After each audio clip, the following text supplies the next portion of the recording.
Hello students, welcome to the channel Wise Harbor. Today we are going to discuss one article from today's The Hindu, which is from 1st of May. 1st of May से ये article है, make EPI an essential program on immunization. EPI जो है उसकी stand, of course ये EPI stands for different thing, but यहाँ पर जो ऑथर्स हैं वो कह रहे हैं कि इसको essential programme on immunization consider करना चाहिए, ऐसा कहना चाहिए। ऐसा है क्या है अभी अपन आर्टिकल में देखेंगे। ये कह रहा है द ईयर 2024 चल रहा है, marks a significant milestone. Marks a significant means important. तो 2024 है वो इंपॉर्टेंट माइलस्टोन मार्क करता है।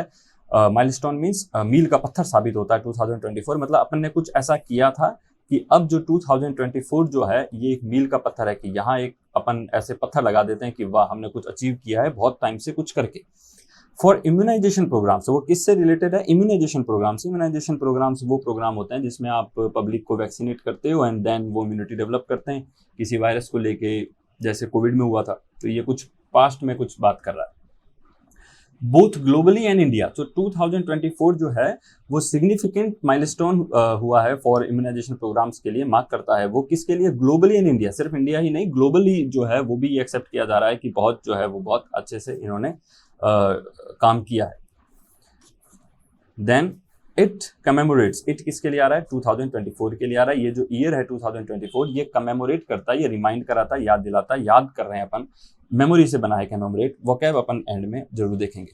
इट कमेमोरेट्स 50 ईयर्स, 50 साल हो गए हैं। इसका मतलब यहाँ जो 2024 है यहाँ तक 50 ईयर्स कंप्लीट हो चुके हैं। कुछ पहले 50 ईयर्स पहले स्टार्ट हुआ था। So 50 years since the launch of the expanded program on immunization. EPI launch हुआ था। मैंने कहा ना EPI का कुछ और ही फॉर्म है, जो वो क्या है? एक्सपेंडेड प्रोग्राम ऑन इम्यूनाइजेशन, जिसको ये ऑथर कह रहे हैं कि एसेंशियल प्रोग्राम ऑन इम्यूनाइजेशन करना चाहिए क्योंकि बहुत ही अच्छा है। So expanded programme on immunisation, expand किया गया है, एक ऐसा प्रोग्राम जिसको एक्सपेंड किया गया है, मतलब पहले से कुछ चल रहा था उसको और आगे बढ़ा दिया। सो 50 ईयर्स हो गए हैं किसको? EPI को। तो दैट मीन्स अगर आप 2024 से माइनस करेंगे 50, देन यू गेट 1974। तो 74 को आपने EPI लॉन्च किया, जिसको आज पूरे 50 साल हो गए। एंड किससे लॉन्च हुआ था, मतलब किसने लॉन्च किया था? By the World Health Organization, WHO ने लॉन्च किया था इन 1974 को WHO ने इसको लॉन्च किया था। किसको? EPI को। This is what it is saying. The year 2024 marks a significant milestone for immunization program both globally and India. Globally और इंडिया दोनों में हुआ है। और ये 2024 है, कमेमोरेट करता है 50 साल हो चुके हैं। इस बात को 50 साल हो गए हैं कि EPI जो है वो WHO ने 74 में लॉन्च किया था। The EPI was introduced as the eradication of smallpox virus was on the horizon. ये कह रहा है कि EPI को जब इंट्रोड्यूस किया गया था, EPI was introduced, तब इंट्रोड्यूस किया था क्योंकि एज यहाँ पर किसके लिए? बिकॉज। एज यहाँ पे किसके लिए? बिकॉज। वो कह रहा है कि EPI को लॉन्च किया था क्योंकि हमको कुछ ऐसा होता दिख रहा था कि भाई ऑन द होराइजन, मतलब कोई चीज जो ऑन द होराइजन होती है उसका मतलब होता है वो चीज होने ही वाली है, इमिनेंट है, होने ही वाली है। जैसे कि अपन कहें कि सेल्फ ड्राइविंग कार्स क्या है? ऑन द होराइजन, आने ही वाली है। तो eradication of smallpox virus was on the horizon. Small pox virus का जो इरेडिकेशन है, इस वायरस को खत्म कर देना, इरेडिकेट मतलब खत्म कर देना, एलिमिनेट कर देना, स्मॉल पॉक्स वायरस का इरेडिकेशन ऑन द होराइजन था, होने ही वाला था। यानी 1974 से पहले यहां उनको ऐसे लगने लग गया था कि अब कुछ समय में स्मॉल पॉक्स वायरस जो है वो खत्म होने ही वाला है। यहां उनको ऐसा लगा। ऑन द होराइजन ये है, ऑन द होराइजन। यहां से खड़ा होकर के कोई पर्सन देखेगा तो वो फ्यूचर की तरफ देखेगा और वो कहेगा कि हाँ ये तो होने ही वाला है। क्या? स्मॉल पॉक्स का जो इरेडिकेशन है वो होने ही वाला है। इसका मतलब स्मॉल पॉक्स का इरेडिकेशन प्रोग्राम पहले चल रहा था, पहले से ही चलता आ रहा था, और फिर उनको लगा कि यार ये तो होने ही वाला है, तो होने ही वाला है, तो उन्होंने 1974 को जो है वो लॉन्च कर दिया। या आप ऐसे मान लो कि 1974 तक लिया हो इस ऑन द होराइजन को, यहाँ तक लिया हो, फिर होने वाला है। तो जैसे ही होने वाला था उन्होंने उसको क्या होने वाला था? स्मॉल पॉक्स इरेडिकेशन जो है, स्मॉल पॉक्स वायरस का इरेडिकेशन है, ये होने ही वाला था। एंड अ नीड, और जरूरत थी, एक जरूरत, किस चीज की जरूरत? कि टू लिवरेज, लिवरेज मतलब यूटिलाइज करना, किसी चीज का फायदा उठाना। यूटिलाइज करो, जो आपके पास सिचुएशन है उसको लिवरेज लो। जैसे आपके वो बिजनेस करना है तो सोशल मीडिया को यूटिलाइज करो, सोशल मीडिया को लिवरेज लो, मतलब फायदा उठाओ। So a need to leverage the then immunisation infrastructure. उस समय जो इंफ्रास्ट्रक्चर, इम्यूनाइजेशन का जो इंफ्रास्ट्रक्चर डेवलप हो चुका था, क्योंकि स्मॉल पॉक्स वायरस का काम कर रहे थे काफी लंबे टाइम से, और स्मॉल पॉक्स वायरस जो है वो कुछ ही टाइम में खत्म होने वाला था, ऑन द होराइजन था। तो उन्होंने ये सोचा कि भाई इतना काम हमने कर लिया है, तो हमारे पास एक इंफ्रास्ट्रक्चर डेवलप हो चुका है और ट्रेन वर्क फोर्स डेवलप हो चुकी है, तो क्यों नहीं उसका क्या करें, उसका फायदा उठाया जाए, इंफ्रास्ट्रक्चर का और ट्रेन वर्क फोर्स का फायदा उठाया जाए। कहां से आया इंफ्रास्ट्रक्चर, कहां से आया ट्रेन वर्क फोर्स? क्योंकि स्मॉल पॉक्स वायरस का इरेडिकेशन प्रोग्राम चलाया गया था, जिसने अपन को क्या दिया, एक तो ट्रेन वर्क फोर्स दिया और एक इंफ्रास्ट्रक्चर का इम्यूनाइजेशन का इंफ्रास्ट्रक्चर दिया। ये अब तक ही बोला। The API was introduce because, यहां पर एज का है मतलब बिकॉज है, because the eradication of smallpox virus was on horizon, होने ही वाला था, and need to leverage the then immunisation infrastructure, उस समय का, देन मतलब उस समय का जो इम्यूनाइजेशन इंफ्रास्ट्रक्चर बन चुका था और एक ट्रेन वर्कफोर्स था, उसको क्या करा, उसको उसका फायदा उठाने का एक नीड जो थी उसको रिकॉग्नाइज किया गया, वॉज रिकॉग्नाइज्ड, उसको रिकॉग्नाइज किया गया। अब क्यों रिकॉग्नाइज किया गया, क्यों सोचा गया कि इंफ्रास्ट्रक्चर जो अब तक बन चुका है, स्मॉल पॉक्स वायरस को हमने रिमूव करा, उसमें हमने एक इंफ्रास्ट्रक्चर डेवलप कर लिया, एक ट्रेन वर्क फोर्स हमने डेवलप कर ली, इसको हम फायदा उठाएं, क्या करेंगे, फायदा उठा के कैसे फायदा उठाएंगे?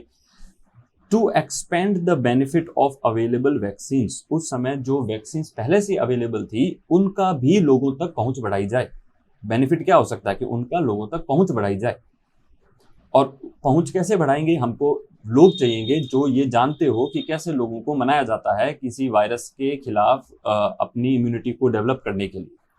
तो ऐसे लोग कहाँ से आए? स्मॉल पॉक्स वायरस जो था उसको जब हमने इरेडिकेट किया तो हमने एक ट्रेन वर्क फोर्स तैयार कर दिया था और एक इम्यूनाइजेशन इंफ्रास्ट्रक्चर तैयार कर, इंफ्रास्ट्रक्चर मतलब किस तरह से सेंटर से लेकर के एकदम विलेज लेवल तक हम एक मेडिसिन है या अगर कोई वैक्सीन है तो उसको कैसे पहुंचाएंगे, किन किन डिपार्टमेंट्स को इन्वॉल्व करना पड़ेगा, किस तरीके से ट्रांसपोर्ट होगा, ये सब इंफ्रास्ट्रक्चर है। तो ये पूरा इंफ्रास्ट्रक्चर हमने तैयार किया, ट्रेन वर्कफोर्स तैयार किया, और अब एक नीड आई जिसने कहा कि क्यों ना इन सब को जो स्मॉल पॉक्स वायरस के लिए बनाया गया था अदर वैक्सीन में भी उसका फायदा लिया जाए। अब यहाँ पे देखो एज को और एंड को अलग से एक्सप्लेन करना है।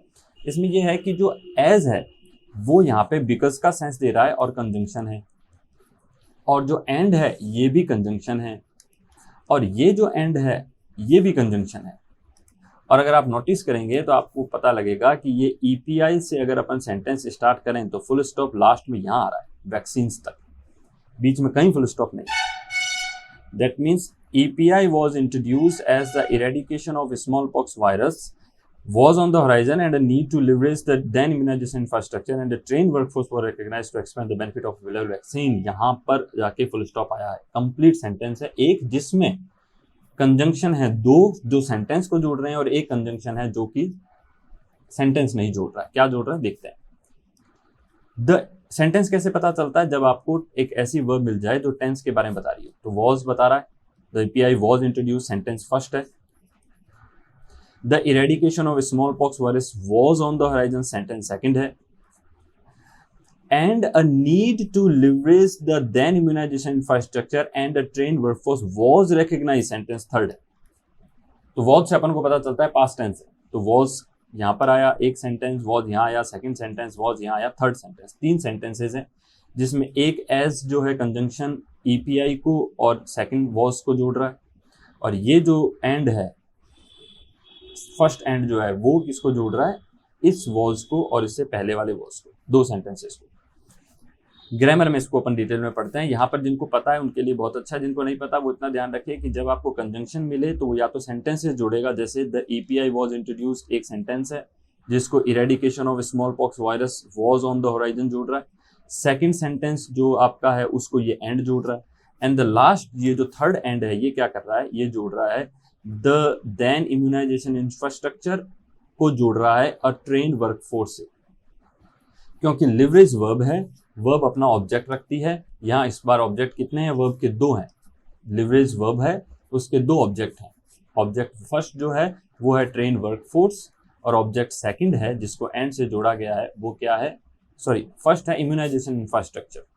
फर्स्ट जो है वो है इम्यूनाइजेशन इंफ्रास्ट्रक्चर, इम्यूनाइजेशन इंफ्रास्ट्रक्चर, ये रहा अपना यहाँ पे जो लिखा हुआ है इम्यूनाइजेशन इंफ्रास्ट्रक्चर, ये है इम्यूनाइजेशन इंफ्रास्ट्रक्चर। एंड सेकंड जो है वो है अपना ट्रेन वर्कफोर्स। ट्रेन्ड वर्कफोर्स, उसको ये एंड जोड़ रहा है, और ये जो फर्स्ट नंबर वाला एंड है ये सेंटेंस जोड़ रहा है। अब कंप्लीट वन सेंटेंस है ये। यहाँ पर मैं थोड़ी सी ग्रामर के लिए रुका हूँ ताकि आपको थोड़ा while reading you must focus on those particular topics which you have learned, है ना, आपने सीख लिए हैं और आपके लिए बहुत जरूरी है कि आप उनको प्रैक्टिकली होते देखें। सो आप पैराग्राफ को या आर्टिकल को एक वन गो दो जिसमें आप कंप्लीटली उसको समझोगे उसमें क्या लिखा हुआ है, देन एक बार और रीड करो, ग्रामर निकालो उसमें से जितनी निकाल सकते हो। So the EPI was introduce, EPI को इंट्रोड्यूस किया गया था। क्यों इंट्रोड्यूस किया गया था? क्योंकि स्मॉल पॉक्स वायरस का जो रेडिकेशन था वो दिख ही रहा था कि स्मॉल पॉक्स वायरस तो खत्म हो जाएगा, उसके बाद ये जो ट्रेन वर्कफोर्स है, इंफ्रास्ट्रक्चर, उसका क्या करेंगे? तो क्यों ना अब एक काम करते हैं, अदर जो वैक्सीन्स है, अवेलेबल वैक्सीन्स है, उनका भी फायदा लिया जाए, उनका भी लोगों तक फायदा पहुंचाया जाए, और उसके लिए क्या किया जाए, जो इम्यूनाइजेशन इंफ्रास्ट्रक्चर बना हुआ है, जो ट्रेन वर्कफोर्स है, उनको अब अपन क्या करें, उनका ज्यादा से ज्यादा लिवरेज लिया जाए। फॉलोइंग द अनाउंसमेंट, कौन सा अनाउंसमेंट? ये 1974 में WHO ने किया था। फॉलोइंग द अनाउंसमेंट, WHO ने 1974 में कहा था ईपीआई प्रोग्राम चलाएंगे। Nearly every country across the world initiated its national immunization programme. लगभग, नियरली मतलब लगभग, सारे नहीं बट लगभग, हाँ, नियरली एवरी कंट्री, लगभग सारी कंट्रीज ने अक्रॉस द वर्ल्ड, पूरे विश्व भर की सारी कंट्रीज ने इनिशिएट कर दिया, इट्स किसके लिए आ रहा है? कंट्री के लिए, अपना नेशनल इम्यूनाइजेशन प्रोग्राम बनाना शुरू कर दिया। क्योंकि उसने कहा था WHO ने कि ईपीआई बनाओ, तो सबने अपना अपना ईपीआई बनाना शुरू कर दिया। इंडिया ने भी लॉन्च किया था अपना ईपीआई इन 1978 में, विच वॉज लेटर रीनेम्ड, उसको बाद में विच किसके लिए आ रहा है? जो अपन ने लॉन्च किया था ईपीआई, उसका बाद में विच वॉज लेटर, लेटर मतलब बाद में, ध्यान रखना LATE या लेटर मतलब बाद में होता है, विच वॉज लेटर रीनेम्ड, जिसको बाद में रीनेम कर दिया गया, दूसरा नाम दे दिया गया as the UPI, universal immunization programme.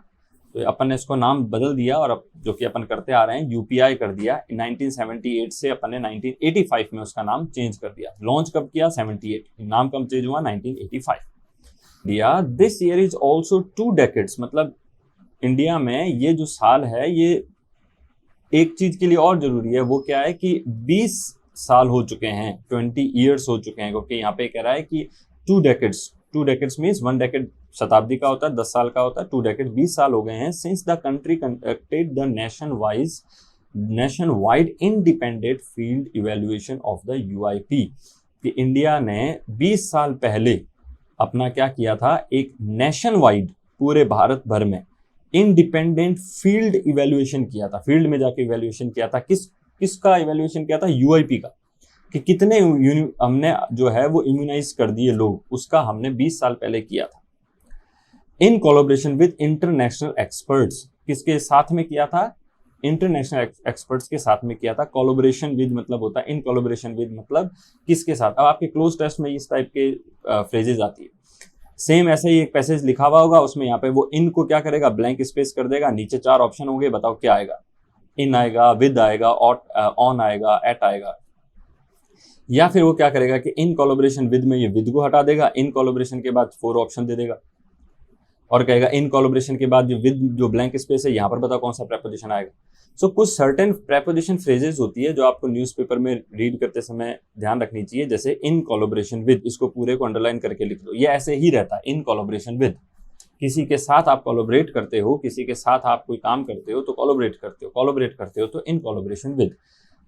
So in India हमने जो प्रोग्राम जो बनाया था उसका नाम हमने चेंज करके यूआईपी कर दिया, और 20 साल पहले हमने उसका एक सर्वे किया था इंटरनेशनल एक्सपर्ट्स के साथ। This is an opportune moment, एक ऐसा अच्छा खासा मोमेंट, ऑपर्च्यून मतलब फेवरेबल जिसको अपन बोलते हैं, दिस इज एन सुटेबल, मान लो this is an suitable moment to assess the progress made and envision the future, कि अभी जो है एक सुटेबल मोमेंट है हमारे पास 2024, जब हम क्या करें कि हम असेस करें अपनी प्रोग्रेस को, क्योंकि 20 साल पहले किया था, अब दोबारा भी एक बार देख लेते हैं कि कैसे हमने काम किया है, क्या नहीं किया है। टू असेस द प्रोग्रेस, हम क्या करें, एक बार असेस करें अपनी प्रोग्रेस को जो कि हमने मेड करी थी, जो कि हमने करी थी, made and envision the future, और फिर उसको देख के हम क्या करें, अपना फ्यूचर डेवलप करें, या फ्यूचर को लेकर के एक नया विजन तैयार करें। विजन जो है वो अपना एक नाउन होता है, और उसके आगे en लगा के उसको वर्ब बना दिया जाता है। इनविजन मतलब फ्यूचर के बारे में आप प्रेडिक्ट करते हो, या फ्यूचर के सपने देखते हो, इमेजिन करते हो, टू इमेजिन द फ्यूचर कर लो इसको। So this is an opportune moment, अभी जो है अपने पास एक opportune moment है, एक suitable moment है to assess the progress made and to envision. Moment किसके लिए? दोनों के लिए, कि हम एक तो असेस कर लें कि हमने अभी तक कितनी प्रोग्रेस करी है, और हम साथ में एक इमेजिन कर ले एक नए फ्यूचर को कि इसके अकॉर्डिंग हम अब नया फ्यूचर क्या देखते हैं। ग्लोबली एंड इन इंडिया, विश्व भर में और भारत में, there has been significant progress, important progress हुई है इन टर्म्स ऑफ, ये ना फिक्स प्रेपोजिशन टाइप जो फ्रेज आती है, in terms of, in collaboration with, इनको लिख लो और बार बार रिवाइज करो। In terms of, significant progress हुई है in terms of the impact of immunization and vaccine, कि कहाँ प्रोग्रेस हुई है, किस टर्म में प्रोग्रेस हुई है, किस मामले में, जिसको अपन बोलते हैं ना, किस मामले में प्रोग्रेस हुई है। तो वो मामला बता रहा है, इन टर्म्स ऑफ से बता रहा है कि in terms of the impact of immunization, की इम्यूनाइजेशन का इम्पैक्ट क्या रहा, प्रभाव क्या रहा, और वैक्सीन का प्रभाव क्या रहा। हम इस इम्यूनाइजेशन का और वैक्सीन का क्या प्रभाव रहा, इसकी एक सिग्निफिकेंट प्रोग्रेस जो है वो हमने ग्लोबली भी देखी है और इंडिया में भी देखी है।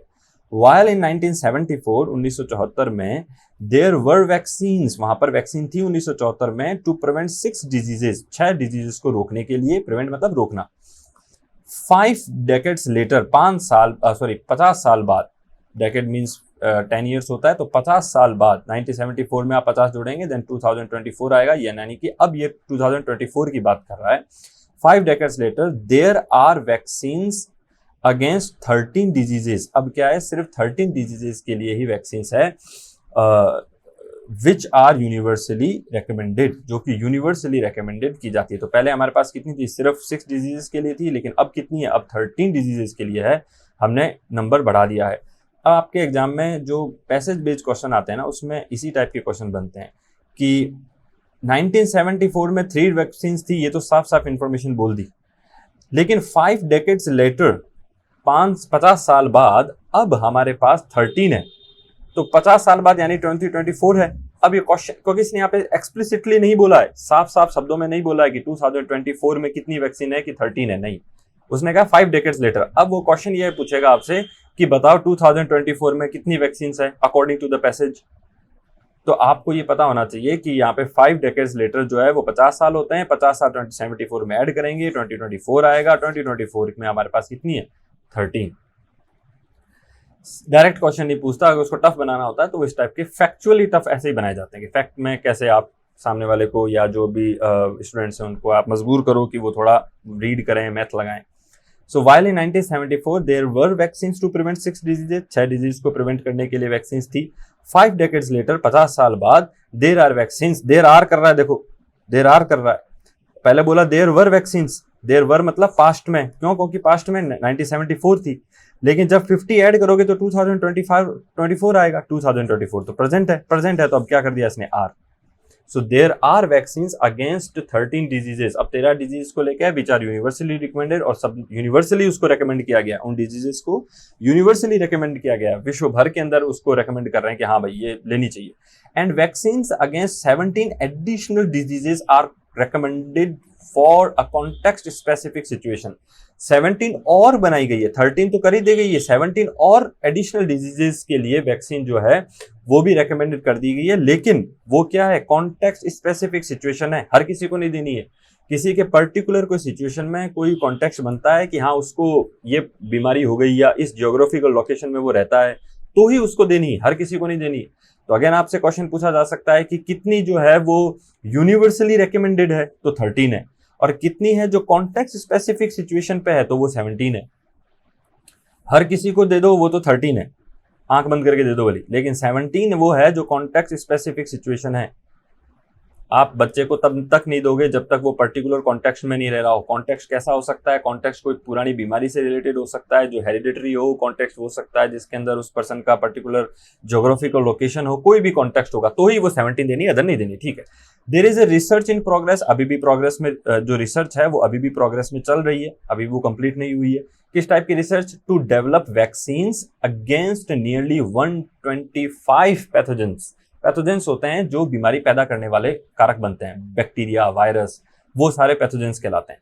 तो ये कह रहा है कि देयर इज रिसर्च, अभी भी रिसर्च चल रही है, in progress, research in progress. Upon mostly upon road पे देखते हैं वर्क इन प्रोग्रेस, काम चल रहा है, रिसर्च इन प्रोग्रेस, रिसर्च चल रही है।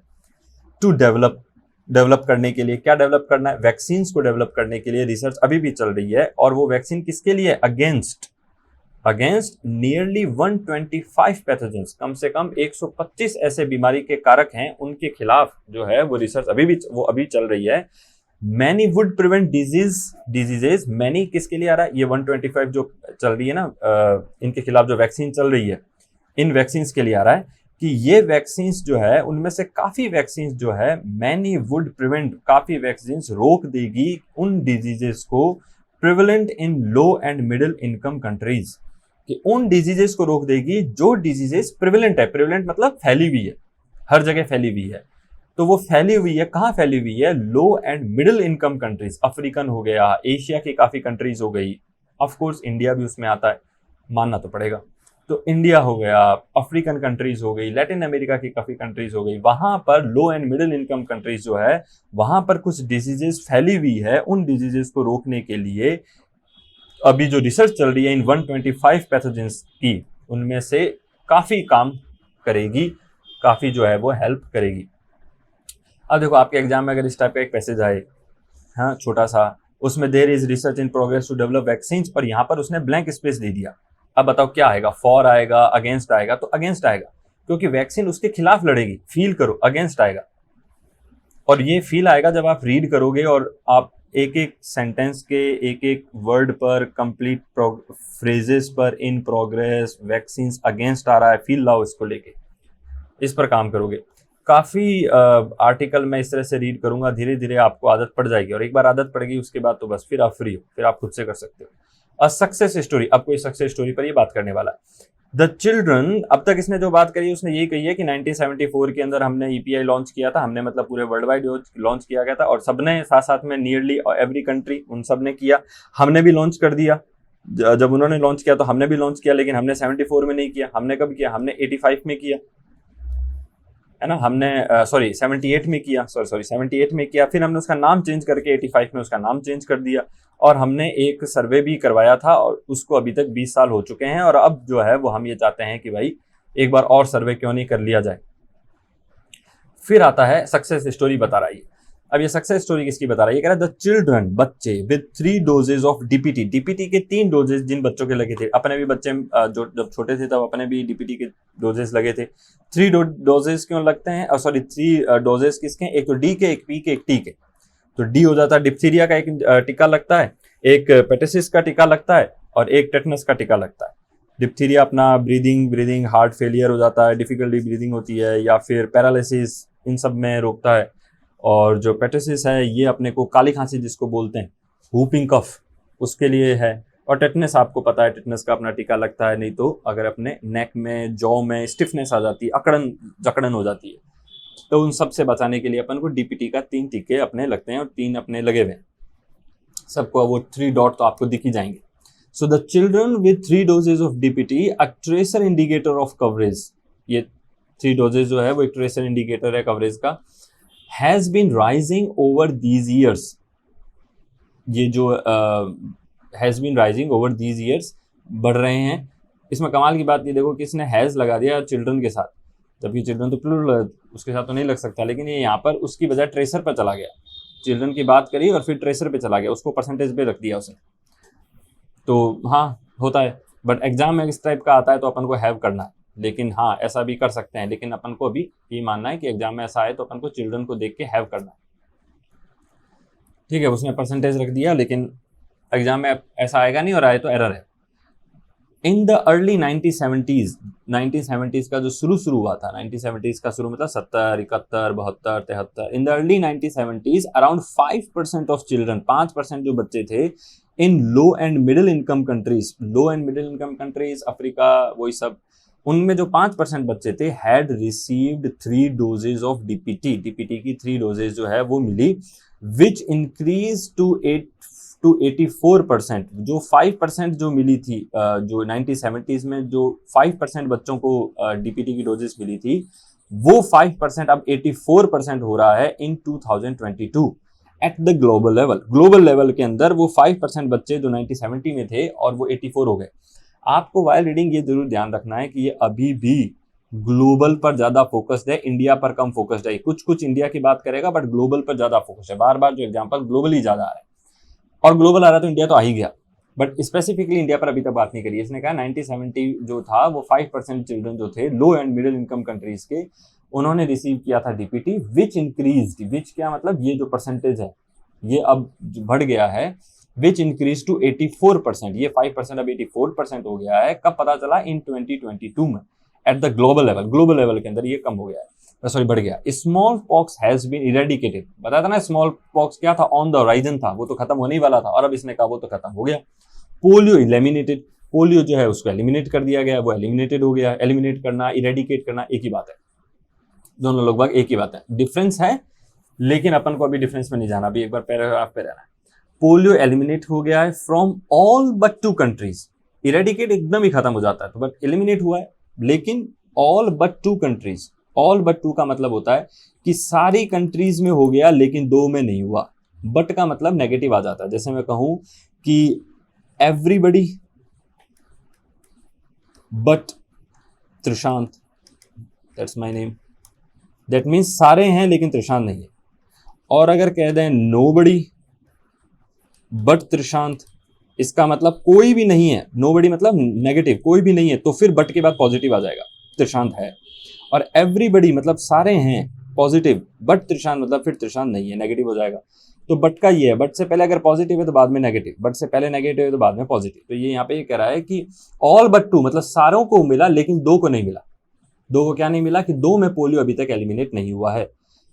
Polio eliminated from all but 2 countries and many vaccine preventable diseases, many vaccine preventable diseases, बहुत सारी ऐसी डिजीजेज हैं जो वैक्सीन से प्रिवेंट हो सकती है, ऐसी डिजीजेज हैव नियरली डिसअपियर्ड, वो लगभग खत्म हो चुकी है, गायब हो चुकी है। इन इंडिया, भारत में the coverage has increased every passing year, Bharat में जो कवरेज है वो हर बीते साल में बढ़ रहा है। हम वैक्सीन का कवरेज, बीमारी का कवरेज नहीं, वैक्सीन का कवरेज जो है वो हर बीते साल में बढ़ रहा है। Every passing year your English will improve, हर बीते साल में तुम्हारी इंग्लिश जो है वो इम्प्रूव होगी। एवरी पासिंग ईयर, हर बीते साल में, एवरी पासिंग डे, हर बीते दिन में, है ना, हर बीतते दिन में, हर बीतते साल में, every passing year. And in 2019-21, 76% of children received the recommended vaccines. 76% जो चिल्ड्रन थे 2019-21 में उनको रिकमेंडेड वैक्सीन मिली है। यहाँ इंडिया की बात हो रही है। Since the launch of EPI, अभी यहाँ पे इसने कंप्लीटली जो बात करी है उसने की कितना फायदा हुआ है वैक्सीन का। डीपीटी वैक्सीन एक एग्जाम्पल के रूप में उसने बताया कि बच्चों को दी गई थी और उसके बाद उनको प्रॉफिट हुआ है। 70 से लेकर के 2002 के बीच का अगर देखें तो 55% से 84% तक हमको इम्प्रूवमेंट मिला है। वैक्सीन से स्मॉल पॉक्स खत्म हो गया है, पोलियो एलिमिनेट हो गया है, लेकिन हाँ दो कंट्रीज में भी हुआ नहीं है। और लगभग वैक्सीन से रिलेटेड जितनी भी डिजीजेज थी जो वैक्सीन से बच सकती थी वो लगभग खराब मतलब डिसअपियर हो गई है, खत्म हो गई है। और इंडिया के अंदर जो कवरेज है वैक्सीन का वो हर बीते साल में बढ़ रहा है और 76% जो बच्चे हैं उनको अभी तक मिल चुकी है vaccine. Since the launch of the EPI जब लॉन्च हुआ था, स्टडीज हैव शोन, स्टडीज ये बताती है कि vaccines have saved millions of lives, vaccine ने मिलियंस ऑफ लाइफ बचाई है and prevented billions of hospital visits, और उसने बिलियंस ऑफ हॉस्पिटल विजिट भी बचाई है एंड हॉस्पिटलाइजेशन भी बचाया। तो ये वो फैक्ट है जो अगर आप आरएएस आईएएस की तैयारी कर रहे हो तो आप ये लिख सकते हो कि वैक्सीन के क्या प्रॉफिट होते हैं। तो वैक्सीन के प्रॉफिट हर कोई ये तो बता देगा कि भी बच्चों को बीमारी नहीं होगी, है ना, और बीमारी नहीं होगी, बस मेन तो यही है। लेकिन एक ये बहुत कह सकते हैं कि ऐसा फैक्ट है जिसको आप प्रैक्टिकली अगर आपने देखा है या फिर आपने रीड किया है तो आपको पता चलेगा, वो ये है कि वैक्सीन अगर आप लगा दोगे तो बच्चों को बीमारी नहीं होगी तो हॉस्पिटल में विजिट कम हो जाएगा, हॉस्पिटल में भीड़ कम होगी। वो ये यहाँ पे बोल रहा है कि वैक्सीन बचपन में ही लगा देने से, कि अगर आपने अभी जो 2000 अपन मानते हैं कि 2020 की या 24 की जो भी नई जनरेशन है, इस जनरेशन को अगर आपने 100% वैक्सीनेट कर दिया तो उनके आने वाले 40, 50, 60 साल बाद जब वो बूढ़े हो जाएंगे, बुजुर्ग हो जाएंगे, तब आप ये देखोगे कि ये लोग कम ही हैं जो आप, या 40, 50, 60 साल बाद क्या, अगर आप आने वाले टाइम में भी बात कर लो, एवरी पासिंग ईयर वो लोग नहीं आ रहे हैं हॉस्पिटल, तो हॉस्पिटल में भीड़ कम हो रही है। क्यों? क्योंकि जब वो छोटे थे तब उनके वैक्सीन लगा दी। तो वैक्सीन का एक ये भी फायदा है जो फ्यूचरिस्टिक है, आने वाले टाइम में देखने को मिलता है।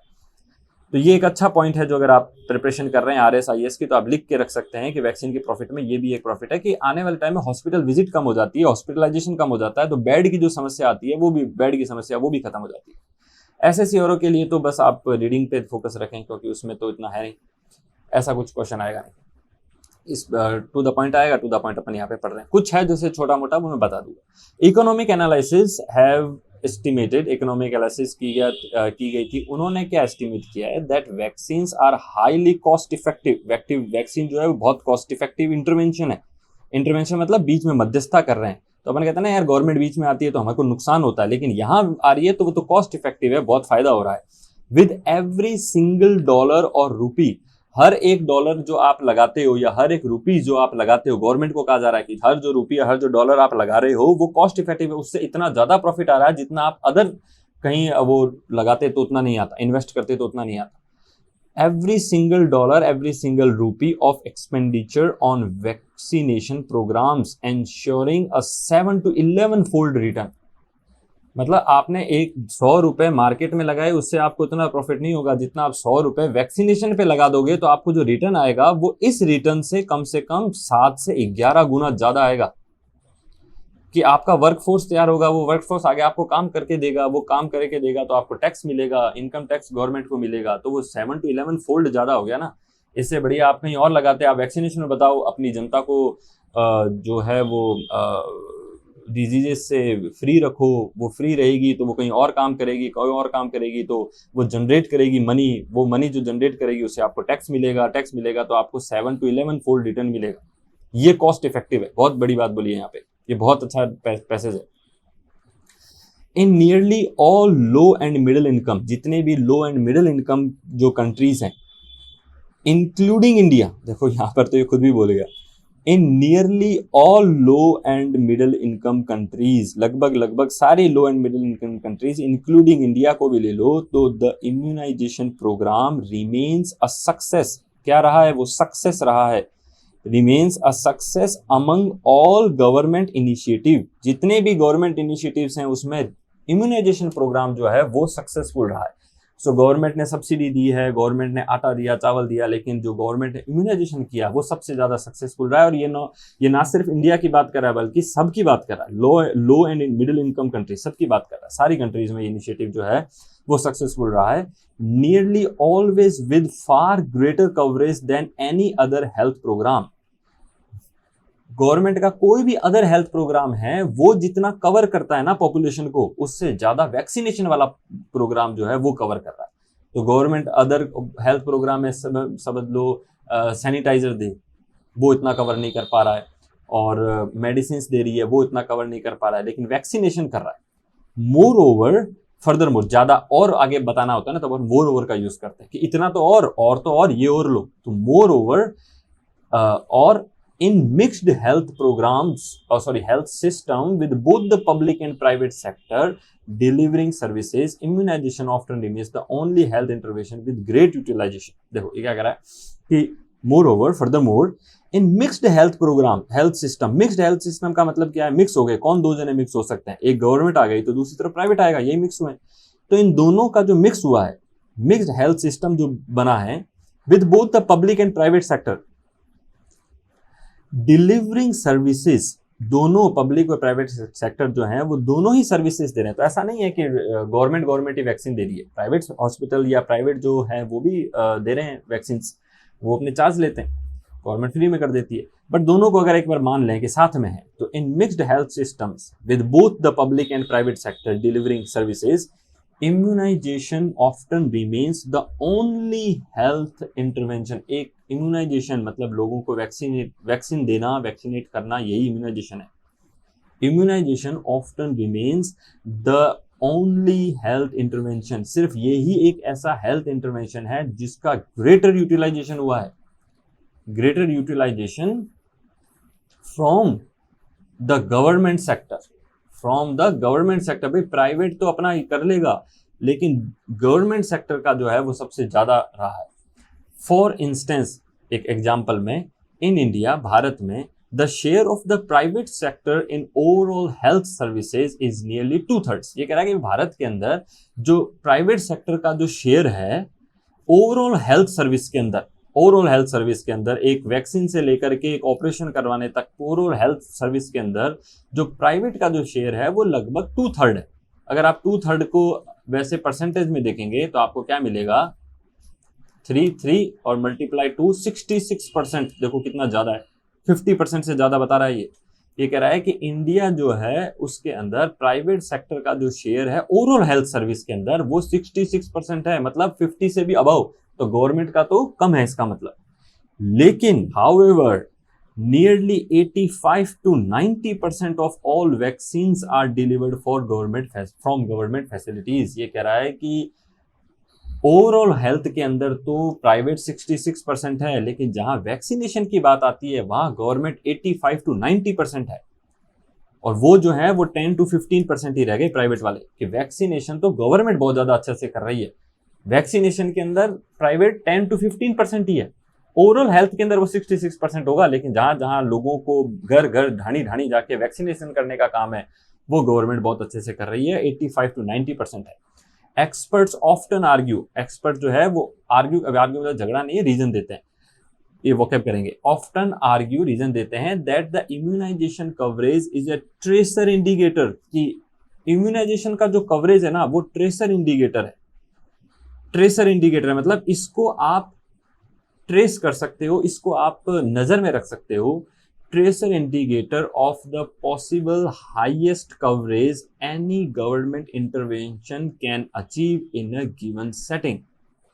मतलब ये कह रहा है कि एक्सपर्ट खुद इस बात का रीजन देते हैं, खुद ये बात बोलते हैं कि भाई जो इम्यूनाइजेशन कवरेज है ना गवर्नमेंट का, उसको आप इंडिकेटर रखो, उस पर नजर रखो। और किस लिए नजर रखो, क्योंकि इसने पॉसिबल हाईएस्ट कवरेज किया है किसी भी गवर्नमेंट इंटरवेंशन का जो एक अचीव किया जा सकता था गिवन सेटिंग में।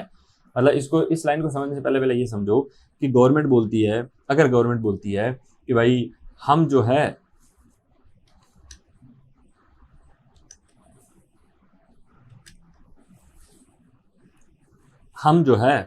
वो आम आदमी तक पहुंच नहीं सकते, कैसे पहुंचेंगे, हमारे पास इंफ्रास्ट्रक्चर ही नहीं है।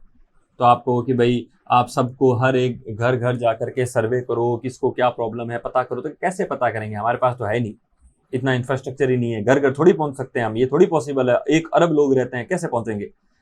तो ये एक्सपर्ट कहते हैं कि भाई ये बात बोलने से पहले आप अपना इम्यूनाइजेशन कवरेज देखो, वो 85 to 90% हो चुका है। लगभग हर आदमी तक तुम पहुंच सकते हो। अभी कोविड देख लो, अब तो गवर्नमेंट ये बात बोल ही नहीं सकती कि भाई हम हर घर कैसे पहुंचेंगे, क्यों, कोविड की वैक्सीन नहीं पहुंचाएगी आपने, इसका मतलब आपके पास इंफ्रास्ट्रक्चर है, इसका मतलब आप कर सकते हो, लेकिन आप करते नहीं हो। मतलब ये जो इम्यूनाइजेशन का कवरेज है ना, ये एक इंडिकेटर है, इसको नजर रख के आप ये कह सकते हो कि गवर्नमेंट इंटरवेन करना चाहे तो वो कर सकती है इन अ गिवन सेटिंग, किसी भी सेटिंग के अंदर। Experts often argue that the immunization coverage is a tracer indicator. ये जो immunization का कवरेज है वो ट्रेसर इंडिकेटर है of the possible highest coverage, कि कितना highest coverage possible है किसी गवर्नमेंट इंटरवेंशन का। वो आप इस इम्यूनाइजेशन कवरेज को देख के पता लगा लो कि इतना इंटरवेंशन जो है, इतना डीप एक आम आदमी तक जो हाशिए पे बैठा है उस तक जो है वो गवर्नमेंट पहुंच सकती है। यट इसके बावजूद भी it is not without challenge, इसके बावजूद भी चैलेंजेस कम नहीं हैं। In early 2023 the UNICEF state of the world children report, UNICEF की जो state of the world children report आई थी, जो चिल्ड्रन की स्टेट बता रही थी, उनकी अवस्थाओं पर रिपोर्ट आई थी। कब आई थी, 2023 में आई थी, और वो भी अर्ली 2023 यानी जनवरी फेब मार्च में ही कहीं आई थी। उस रिपोर्ट ने ये रिवील किया है कि एक कंसर्निंग ट्रेंड है, कंसर्निंग मतलब वरीसम, जिसको लेकर के आपको टेंशन हो जाए, एक वरीसम, एक टेंशन वाला एक ट्रेंड है। वो क्या है कि for the first time in more than a decade, 10 साल में या 10 साल से ज्यादा अगर आप देखो तो उसमें एक पहली बार the childhood immunisation coverage had declined. Childhood जो कवरेज है इम्यूनाइजेशन का वो डिक्लाइन हुआ है, मतलब नीचे गिरा है इन 2021 में। 2021 में चाइल्डहुड जो कवरेज हुआ था वैक्सीन का कम हुआ, कम बच्चों को वैक्सीनेट किया गया। इन 2022 globally an estimated 14.3 million children were dose 0, were zero dose, did not receive any recommended vaccine. Zero dose मतलब उनको एक भी वैक्सीन की एक भी ड्रॉप नहीं मिली है, कोई वैक्सीन नहीं मिली उनको। इतने ऐसे कितने लोग थे? 14.3 मिलियन थे। और कब थे? 2022 में थे और ग्लोबली थे, इंडिया नहीं थे, ध्यान रखना। अगेन वापस ग्लोबल में आ गया। मोस्टली पैसेज जो है वो ग्लोबली फोकस्ड है। तो अगर आपके क्वेश्चन आता है कि मेन आइडिया क्या है, इंडिया पर फोकस्ड है क्या? नहीं, इंडिया पर नहीं है, ग्लोबली फोकस्ड है। इंडिया एग्जांपल आ रहा है बार बार। ऑफ कोर्स चंद्रकांत इंडिया के हैं, राकेश इंडिया के हैं, तो इंडिया एग्जांपल में तो लाएंगे, बट ग्लोबली इनका पॉइंट ऑफ व्यू है। So the state of the world children report reveal, ये रिवील करती है, एक कंसर्निंग ट्रेंड रिवील करती है। वो कह रही है कि पहली बार मोर देन ए डेकेड, 10+ सालों में पहली बार ऐसा हुआ है कि चाइल्डहुड इम्यूनाइजेशन है वो डिक्लाइन हुआ था 2021 में, और 22 के अंदर तो 14.3 मिलियन ऐसे बच्चे थे जिनको एक भी डोज नहीं मिली, जीरो डोज चिल्ड्रन थे वो। while another 6.2 million children were partially immunized। 14.3 को तो कुछ भी नहीं मिली और 6.2 जो थे वो पार्शियली इम्यूनाइज हुए थे। मतलब अगर 3 प्रकार की वैक्सीन देनी है तो उनको 2 ही मिली है, और वो भी ये हो सकता है कि एक वैक्सीन के अगर 2 टीके लग रहे हैं तो एक ही टीका लगा है, पार्शियली इम्यूनाइज्ड हुए हैं वो। ओवर द ईयर, सालों में, आने वाले सालों में, द वैक्सीनेशन कवरेज, वैक्सीनेशन का जो कवरेज है इन इंडिया, भारत में, हैज इंक्रीज, वो बढ़ा है both nationally and state wise, nationally और स्टेट वाइज दोनों में हमारा जो वैक्सीनेशन कवरेज है हमारा तो बढ़ा है। हाउएवर देयर आर परसिस्टिंग इनइक्विटीज, इनइक्विटीज का मतलब होता है असमानता, और परसिस्टिंग होती है जो बनी रहे, ऐसी असमानता जो लगातार बनी हुई है, परसिस्टिंग इनइक्विटीज है। परसिस्टिंग कॉन्फिडेंस भी हो सकता है, ऐसा कॉन्फिडेंस जो लगातार बने रहे, परसिस्ट करता है, वो बने रहता है। वो वोकैब देखेंगे, ये जितने भी ऐसे येलो में वो सब वोकैब है, सब वोकैब देखेंगे। So however there are persisting inequities, persisting inequities है असमानता जो लगातार बनी हुई है इन कवरेज को लेकर के, by geography, socio economic strata and other parameters. Geography को लेकर के, जो पहाड़ों में रह रहे हैं उन तक हम नहीं पहुंच पा रहे हैं। सोशियो इकोनॉमिक स्टार्टा, जिसके पास ज्यादा पैसे हैं वो जल्दी पहुंच रहा है, जो पहुंच वाला है वो जल्दी पहुंच रहा है। अदर पैरामीटर्स भी हैं जिसको भी अगर आप ध्यान में रखें, कई बार कास्ट मैटर कर जाती है, कई बार और भी बहुत सारे ऐसे फैक्टर हैं जो मैटर कर जाते हैं, जिससे आप डिले हो जाता है या नहीं हो पाता। अदर पैरामीटर्स में ये भी है कि कुछ अवेयरनेस भी है, बहुत सारे फैक्टर्स हैं। विच डिमांड अर्जेंट इंटरवेंशन, ये जो प्रॉब्लम्स है ये डिमांड करती है, क्या डिमांड करती है? अर्जेंट इंटरवेंशन, तुरंत प्रभाव से गवर्नमेंट जो है वो इंटरवेन करे। From childhood focus to life course. अब देखो, आप ऐसा भी कर सकते हो कि आप इस पैसेज के ये जो पैसेज है नीचे वाला, इसको रीड करने से पहले एक बार इस पर ही थोड़ा सा अपना थॉट दो। ये कह रहा है कि फ्रॉम चाइल्डहुड फोकस मतलब बच्चों से लेकर के लाइफ कोर्स, जिंदगी भर तक का, और वैक्सीन की बात कर रहा है। तो कहीं ना कहीं ये बात करने वाला है कि वैक्सीन बच्चों को दी जाती है तो हमें भी पता है, तो क्या हम आने वाले टाइम में, मतलब बच्चा जब बड़ा हो जाए, एडल्ट हो जाए, है ना, एल्डरली, बूढ़ा हो जाए, तब तक भी देते रहें क्या उसको? ऐसा कुछ ये कहने वाला है। अगर आप इस पर थोड़ा सा भी पॉन्डर करते, थोड़ा सा भी आप सोचते, तो आपको ये पता चल जाता कि ये कहने वाला अब आने वाले पैसेज में क्या कहने वाला है। और ऐसा करोगे तो थोड़ा कॉन्फिडेंस आएगा कि यार जो कहने वाला है वो तो मेरे को पहले से ही पता है, और अंडरस्टैंडिंग भी पहले से ही डेवलप हो जाएगी। It is interesting that when it comes to vaccination, बहुत कमाल की बात है दैट कि when it comes to vaccination, जब वैक्सीनेशन की बात होती है, व्हेन इट कम्स टू, इसको आप पकड़ लो, अपने लाइफ में यूज करो। व्हेन इट कम्स टू, जब भी इसकी बात, when it comes to study, जब पढ़ाई की बात होती है, when it comes to game, जब गेम की बात होती है, when it comes to food, जब खाने की बात होती है, फिर आप क्या भी करते हो वो आप बताते रहो। So when it comes to vaccination, जब वैक्सीनेशन की बात होती है, people often and wrongly believe, लोग प्राय और गलत तरीके से बिलीव करते हैं दैट की the vaccines are only for children only, कि भाई ये सिर्फ बच्चों के लिए ही है। The truth is, सच ये है that in nearly 225 years, 225 सालों में, since the availability of the first vaccine against smallpox in 1798, ये कह रहा है 1798 में सबसे पहली वैक्सीन आई थी जो 225 साल पहले आई थी। उस समय इंडिया क्या कर रहा था? The truth is that in nearly 225 years since the availability of the first vaccine आई थी 225 साल पहले, और तब से, since का मतलब होता है तब से vaccines have always been available for individuals। Vaccine जो है वो इंडिविजुअल्स के लिए हमेशा, इंडिविजुअल्स मतलब कोई भी एक आदमी को उठा लो तो इंडिविजुअल होता है, इंडिविजुअल्स के लिए वो हमेशा अवेलेबल रही है। देखो इसने पहले भी बोला था कि स्मॉल पॉक्स जो है वो खत्म होने वाला था, उसका इरेडिकेशन ऑन द होराइजन था। जैसे ही उनको ये लगा कि अब तो स्मॉल पॉक्स खत्म होने ही वाला है, उन्होंने क्या किया, ईपीआई लॉन्च कर दिया। क्यों ईपीआई लॉन्च कर दिया? क्योंकि देखो अब ये बात बोला गया है कि 225 साल से लगे हुए थे वो। चलो 225 तो नहीं मानते, 225 का तो अभी 2023 तक पहुंच रहा है। 1798 से को अगर आप देखो 1975 थे, तो आपके सामने जो निकल के आएगा वो ये है अपना 93 मान लें क्या?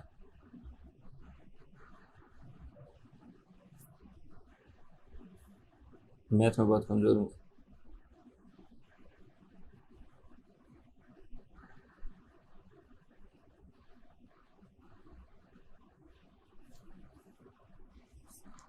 यहाँ पे पॉज कर देंगे भैया, कैलकुलेटर दे रहे।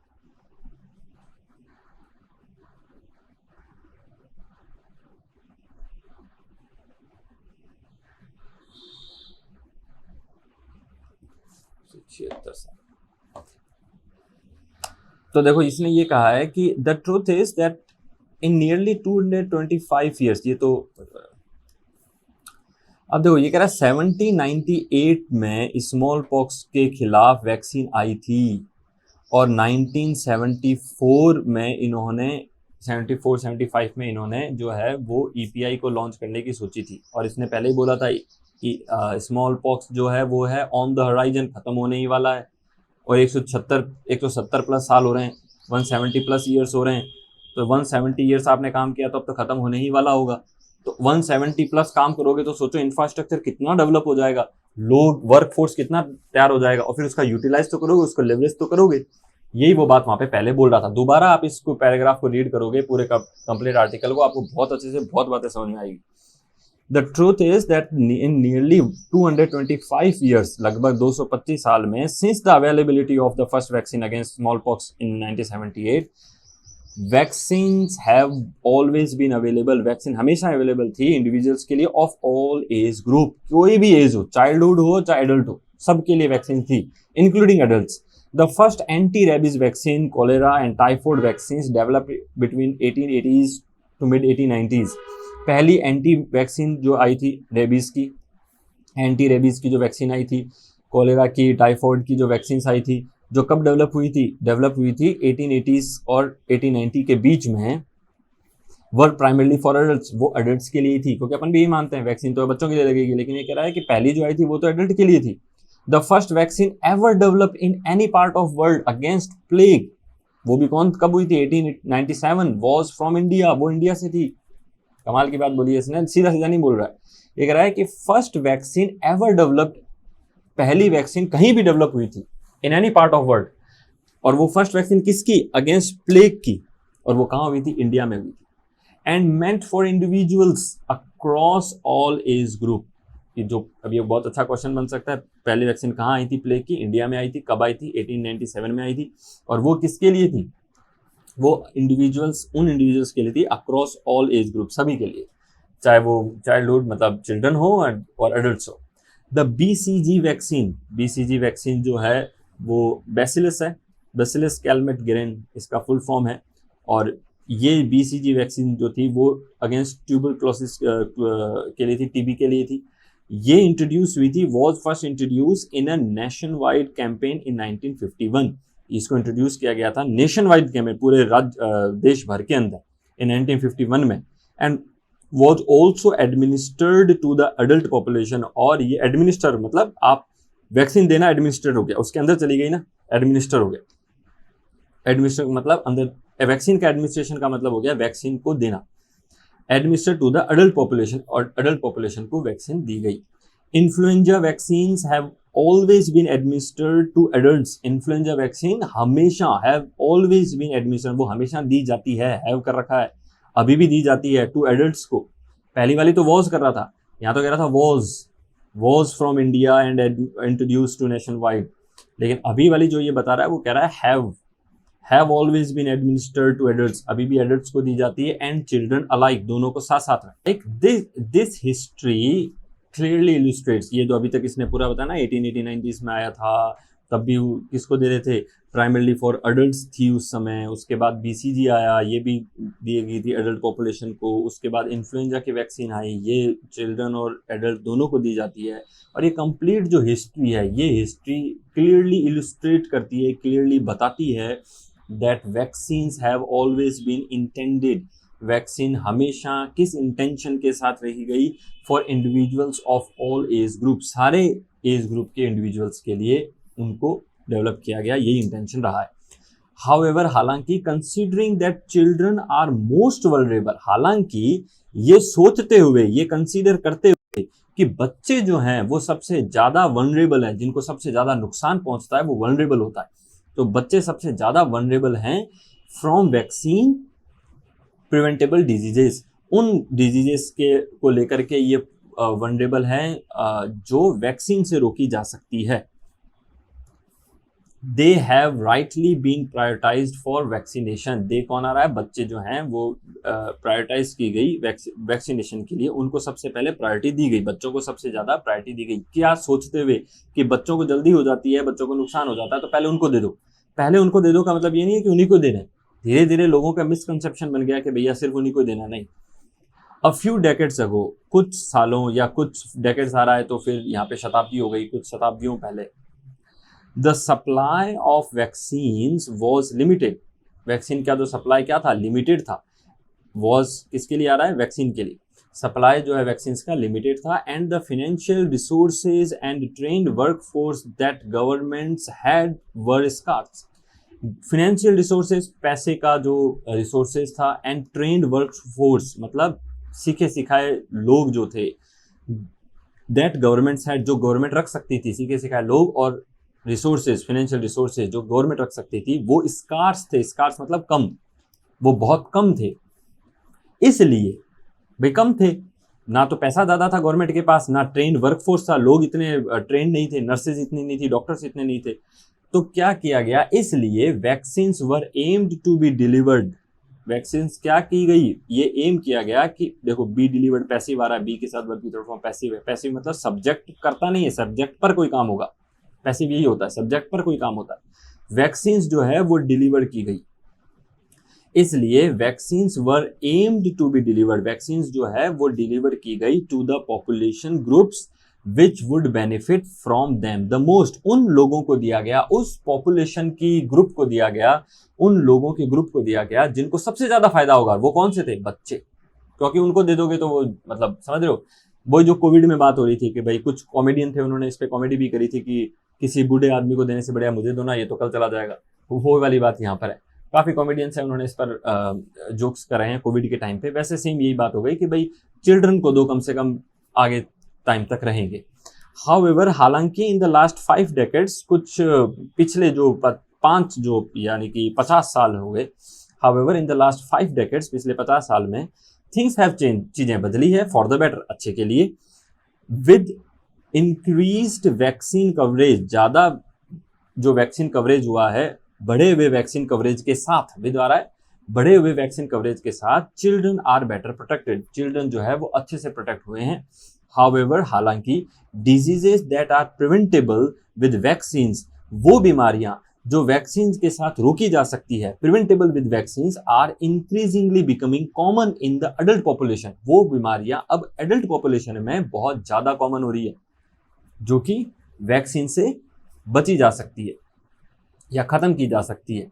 वो बीमारियां एडल्ट में जो है वो अब ज्यादा इंक्रीजिंगली कॉमन हो रही है, बिकमिंग कॉमन, किसमें हो रही है, एडल्ट पॉपुलेशन में अब ज्यादा कॉमन हो रही है। बच्चों को कर दिया, एडल्ट रह गए तो उनको ज्यादा हो रही है। देयरफॉर, इसलिए इट बिकम्स इम्पेरेटिव, ये बहुत ज्यादा जरूरी है, दैट गवर्नमेंट पॉलिसीज, गवर्नमेंट की जो पॉलिसीज है, नाउ फोकस, अब उनको फोकस करना चाहिए on the vaccination of adults, adult के वैक्सीनेशन को फोकस करना चाहिए, एंड द एडल्टली, और बुजुर्गों का, एडल्टली मतलब बुजुर्ग, बुजुर्ग और एडल्ट को फोकस करें, ऐसी गवर्नमेंट को की पॉलिसीज आनी चाहिए और उनको फोकस करना चाहिए। एज वेल एज एडल्टली को भी करना चाहिए, गो भी के लिए एज वेल आया कि imperative that government policies now focus on the vaccines of adults and elderly as well, उनको भी करना चाहिए, as, क्योंकि is as is happening in many countries, जैसा कि, एज यहाँ पर क्या है, जैसा कि मैनी कंट्रीज में हो रहा है, हमको भी करना चाहिए। For better coverage of adult vaccine, adult vaccine के बेटर कवरेज के लिए वी कैन लर्न, हम सीख सकते हैं फ्रॉम द पास्ट, पास्ट से, and 5 decades of EPI, EPI को भी तो 50 साल हो गए, तो ईपीआई को 50 साल हो गए, हमने कोई 50 साल काम किया है, तो हम इस 50 सालों से सीख सकते हैं और पास्ट से सीख सकते हैं। कैसे सीखेंगे वो यहाँ पे बता रहा है।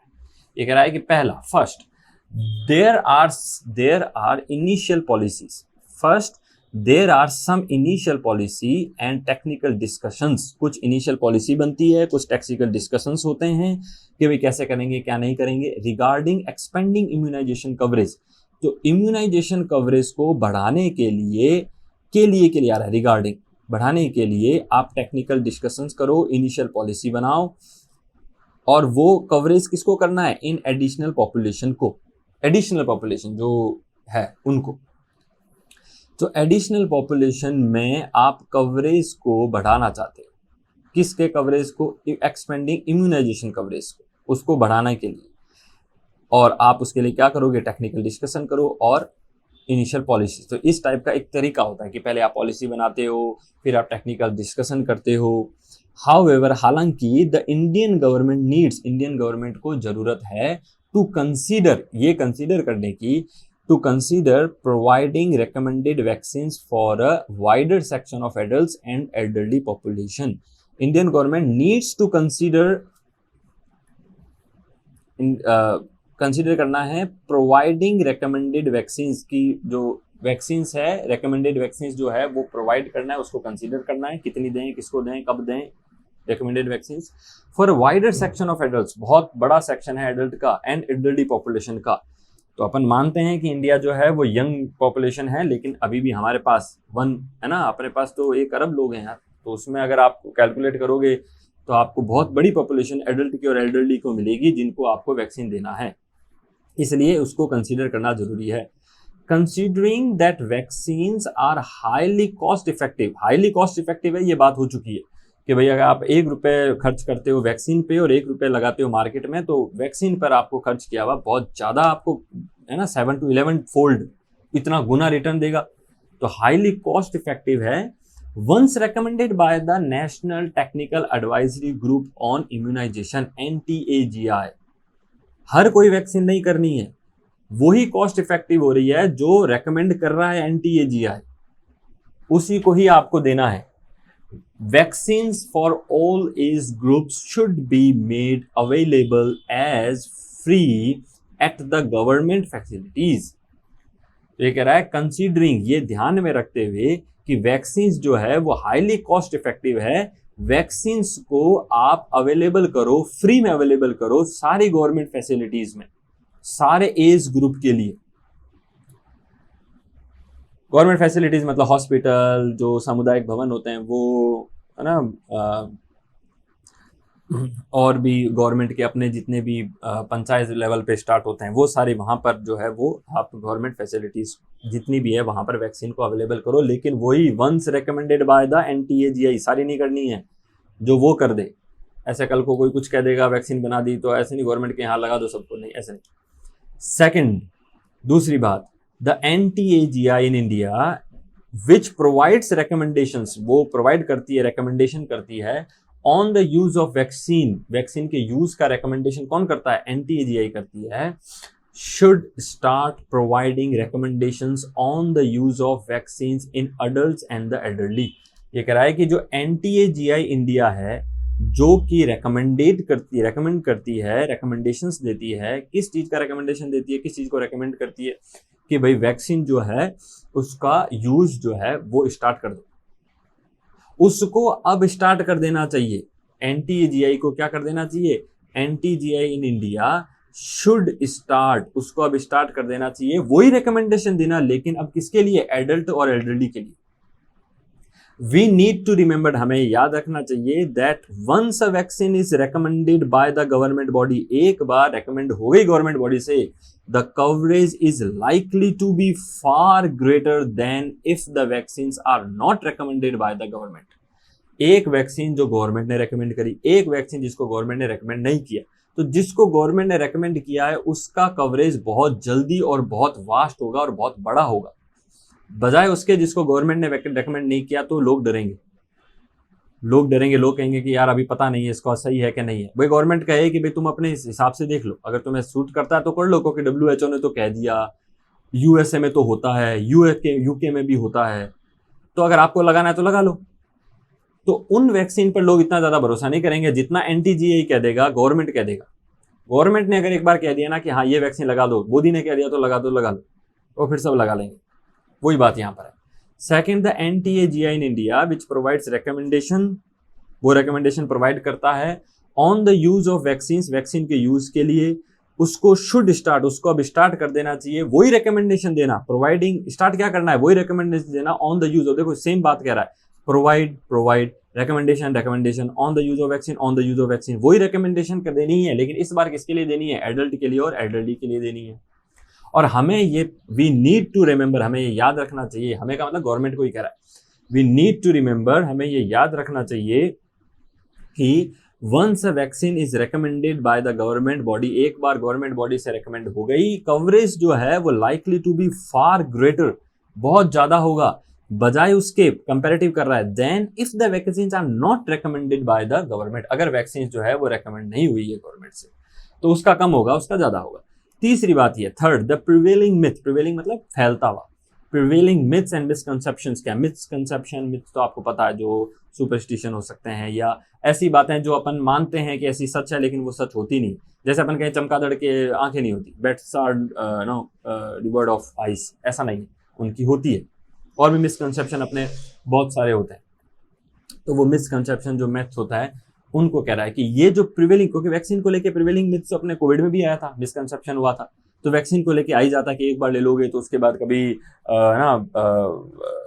कभी बच्चे पैदा नहीं कर सकते, ऐसा हो जाएगा, है ना। तो प्रॉब्लम क्रिएट करते हैं लोग, बहुत कुछ सोचते हैं कि धर्म भ्रष्ट हो जाएगा, ऐसा कुछ। So the prevailing myths and misconception about vaccines must be proactively addressed to tackle vaccine hesitancy. Vaccine hesitancy जो होती है, लोगों में हेजिटेंस होते हैं, लोग शर्म शंका करते हैं, हेजिटेंट होते हैं, उन वैक्सीन हेजिटेंसी को टैकल करने के लिए, उसको एड्रेस करने के लिए प्रोएक्टिवली, प्रोएक्टिव मतलब पहले से ही एक्टिव हो जाओ, होने के बाद नहीं, पहले से ही एक्टिव हो जाओ। प्रोएक्टिव, प्री प्लस एक्टिव, और प्री का प्रो हो जाता है, वो वोल आता है, कोई साउंड आता है तो वोल चेंज हो जाते हैं, तो प्री का प्रोएक्टिवली एड्रेस करने के लिए। So third is the prevailing myths, misconception about vaccines must be proactively addressed. जो मिसकंसेप्शन है उसको पहले से ही एड्रेस करो, उसको पर ध्यान दो, किस लिए, to tackle vaccine hesitancy, vaccine hesitancy को टैकल करने के लिए। The government must consider, government को कंसीडर करना चाहिए, the help of professional communication agencies, उनकी जो प्रोफेशनल कम्युनिकेशन एजेंसीज हैं उनकी जो है वो हेल्प जो है हमको गवर्नमेंट को कंसीडर करनी चाहिए, कि उनसे हेल्प लेनी चाहिए, जो कि टू डिस्पेल मिथ्स, डिस्पेल मतलब खत्म कर देना, मिथ्स को खत्म करने के लिए, एंड इन अ ले पर्सन्स लैंग्वेज, एक आम आदमी की भाषा में बातें बतानी चाहिए, and with the use of social media, और सोशल मीडिया की यूज लेना चाहिए। तो ये कह रहा है कि गवर्नमेंट को क्या क्या कंसीडर करना चाहिए, कि एक तो जो प्रोफेशनल्स हैं उनकी हेल्प ले लो, दूसरा, अच्छा प्रोफेशनल की हेल्प किस लिए लेनी है, कि मिथ कैसे तोड़ा जाए, और बताना कैसे है लोगों को, उनका मिथ कैसे तोड़ना है, उनका मिसकंसेप्शन कैसे तोड़ना है, ले पर्सन लैंग्वेज, आम आदमी की भाषा में, ऐसे साइंस की भाषा में लोगों को मत बताओ कि वैक्सीन ले लोगे तो आपके इंटेस्टाइन में ये हो जाएगा और आपके हार्ट में वो हो जाएगा और क्लॉट नहीं जमेगा, और ऐसी बातें नहीं, ले पर्सन आम आदमी की भाषा में बताओ, और सोशल मीडिया का हेल्प लो, लिवरेज करो उसको। This also requires citizens to learn and educate themselves about these vaccine from reliable sources. This also requires, इसके लिए ये भी जरूरी है, क्या जरूरी है, कि सिटीजन्स को सिखाया जाए, पढ़ाया जाए, उनको एजुकेट किया जाए, और वो लोग खुद से करें। Citizens to learn educate themselves, वो खुद को एजुकेट भी करें about these vaccine from reliable sources. ऐसा नहीं है कि सिर्फ गवर्नमेंट के हाथ में, लोगों के लिए भी है कि वो अपने आप को सिखाएं, वो अपने आप को एजुकेट करें, लेकिन रिलायबल सोर्स, ऐसे व्हाट्सएप की बातों पे नहीं। फोर्थ ये है कि वेरियस प्रोफेशनल एसोसिएशंस, बहुत सारे ऐसे प्रोफेशनल एसोसिएशन, प्रोफेशनल किनको बोलते हैं, जो इस फील्ड में बहुत लंबे टाइम से काम कर रहे हैं। सो professional communication agencies, professional associations, मतलब वो जो बहुत लंबे टाइम से इस पे काम ही कर रहे हैं। Various professional associations of doctors community medicine experts, family physicians and pediatricians should work to increase awareness about vaccines among adults and the elderly. ये कह रहा है, अब देखो इसने बहुत कमाल की बात बोली, ये कह रहा है कि बहुत सारे प्रोफेशनल एसोसिएशंस ऑफ डॉक्टर्स हैं, वो कौन कौन से हैं? मेडिसिन एक्सपर्ट हैं, फैमिली फिजिशियंस हैं, पीडियाट्रिशियन बच्चों का डॉक्टर, इन लोगों को करना चाहिए काम, should work to increase awareness फैलाने के लिए अबाउट वैक्सीन की अवेयरनेस फैलाने के लिए इन लोगों को काम करना चाहिए। कैसे, कहाँ पे? Among adults and the elderly. भी बच्चे को लेकर के कोई माता पिता आते हैं पीडियाट्रिशियन के पास। पीडियाट्रिशियन कौन होता है? जो बच्चों की देखभाल करता है, बच्चों का डॉक्टर जो होता है। तो उसके पास बच्चे को लेके आए तो आप उस डॉक्टर पीडियाट्रिशियन को कहा जा रहा है कि आप उनको ये बताओ कि साहब बच्चे के लिए तो वैक्सीन है, आपके लिए भी वैक्सीन है। फैमिली फिजिशियन, जो एक पर्टिकुलर फैमिली का फिजिशियन होता है, वो भी बताए कि भाई बच्चों के लिए भी है और आपके लिए भी है। Physicians treating patients with any disease should use the opportunity to make them aware of the vaccine. ये कह रहा है कि फिजिशियन जो ट्रीट कर रहे हैं पेशेंट्स को, और पेशेंट्स कौन से? विद एनी डिजीज, किसी के गुर्दे में प्रॉब्लम है तो वो भी डॉक्टर के पास जाएगा, तो उसको भी डॉक्टर साहब ये बताएं कि बाबूजी ऐसा है कि वो एक वैक्सीन आ रखी है, वो लगा लो, क्योंकि एल्डरली के लिए भी तो वैक्सीन है। तो फिजिशियंस को यूज करना चाहिए उस अपॉर्चुनिटी का to make them aware of vaccine के बारे में बताएं, आप लगा लो, आपके घर में कोई बच्चा है तो देखो ये वैक्सीन आ रखी है। मतलब डॉक्टर को तो ये कह दिया कि अब तो जो भी आपके पास आ रहा है कुछ भी लेकर के उसको वैक्सीन के बारे में इंफॉर्मेशन दे दो। Fifth, medical colleges and research institutions should generate evidence. Medical college और रिसर्च इंस्टीट्यूशन को भी ऐसे एविडेंस जनरेट करने चाहिए, evidence on the burden of diseases in the adult population in India. India के अंदर जो अडल्ट पॉपुलेशन है उनको जो डिजीज हो रही है, उन डिजीज का जो बर्डन है, उन बर्डन को लेकर के एविडेंस जो है वो जनरेट करें कि भाई एडल्ट पॉपुलेशन जो इंडिया की है उनको कहाँ कहाँ प्रॉब्लम आ रही है, किस किस जगह प्रॉब्लम आ रही है, उसके लिए क्या डेटा है, उसको ये रिसर्च सेंटर जो हैं वो जनरेट करें। देर आर स्टडीज, पढ़ाइयाँ हो रही है, स्टडीज हो रही है, विच हैव नोटेड, जिन्होंने नोट किया है दैट द इंट्रोडक्शन की शुरुआत की जाए, that the introduction of new vaccine, नई वैक्सीन लाई जाए इन नेशनल प्रोग्राम्स, कि जो नेशनल के जो अपने जो इंटरनेशनल नेशनल जो नेशनल प्रोग्राम्स हैं उन नेशनल प्रोग्राम्स में नई वैक्सीन का जो इंट्रोडक्शन होना चाहिए। ये इंट्रोडक्शन क्या कंट्रीब्यूट करता है? Contributes to increased coverage of all existing vaccine. There are studies which have noted, उन्होंने नोटेड किया है that the introduction of new vaccines in national programmes, कि नेशनल प्रोग्राम में जब आप नई वैक्सीन इंट्रोड्यूस करते हो तो वो इंट्रोडक्शन क्या कंट्रीब्यूट करता है? contributes to increased coverage of all existing vaccines। भाई क्या होता है कि भाई गवर्नमेंट ने बताया, अब जैसे कह रखा है कि ये जो कोवैक्सीन जिसने लगाया उसके खून के थक्के जमेंगे। अब गवर्नमेंट ने कह दिया कि हमने एक ऐसी वैक्सीन निकाली है जो अब खून का थक्का नहीं जमाएगी, तो गवर्नमेंट ने नया निकाला है, वो नया इंट्रोड्यूस करेगी, नई वैक्सीन इंट्रोड्यूस करेगी। अब जब नई वैक्सीन इंट्रोड्यूस करेगी तो लोग जाएंगे तो उनको डॉक्टर ये कहेगा कि अच्छा तुम इसके लिए तो आ गए कि तुम्हारा खून का थक्का नहीं जमे, लेकिन ध्यान रखो ये एक वैक्सीन और है, वो एक वैक्सीन और है, ये वाली वैक्सीन और है, इनको भी लगा लो। तो इससे क्या होता है कि इस एक नई जो वैक्सीन आई है इसके बहाने हम अदर जो वैक्सीन हो रही है, जो पहले से एग्जिस्टिंग वैक्सीन है, उनका कवरेज भी बढ़ा देते हैं, उसके बढ़े हुए कवरेज में भी कंट्रीब्यूट करता है। इंक्रीज कवरेज, पहले से उसका कवरेज बढ़ा हुआ है लेकिन अब नया इंक्रीज करेगा, कुछ रह गए तो वो भी हो जाएंगे। देयरफॉर, इसलिए इट इज लाइकली, कोई चीज लाइकली होती है मतलब ऐसा होने वाला होता है। लाइकली विनर मतलब जीतने वाले, ये सब भी वोकैब करेंगे।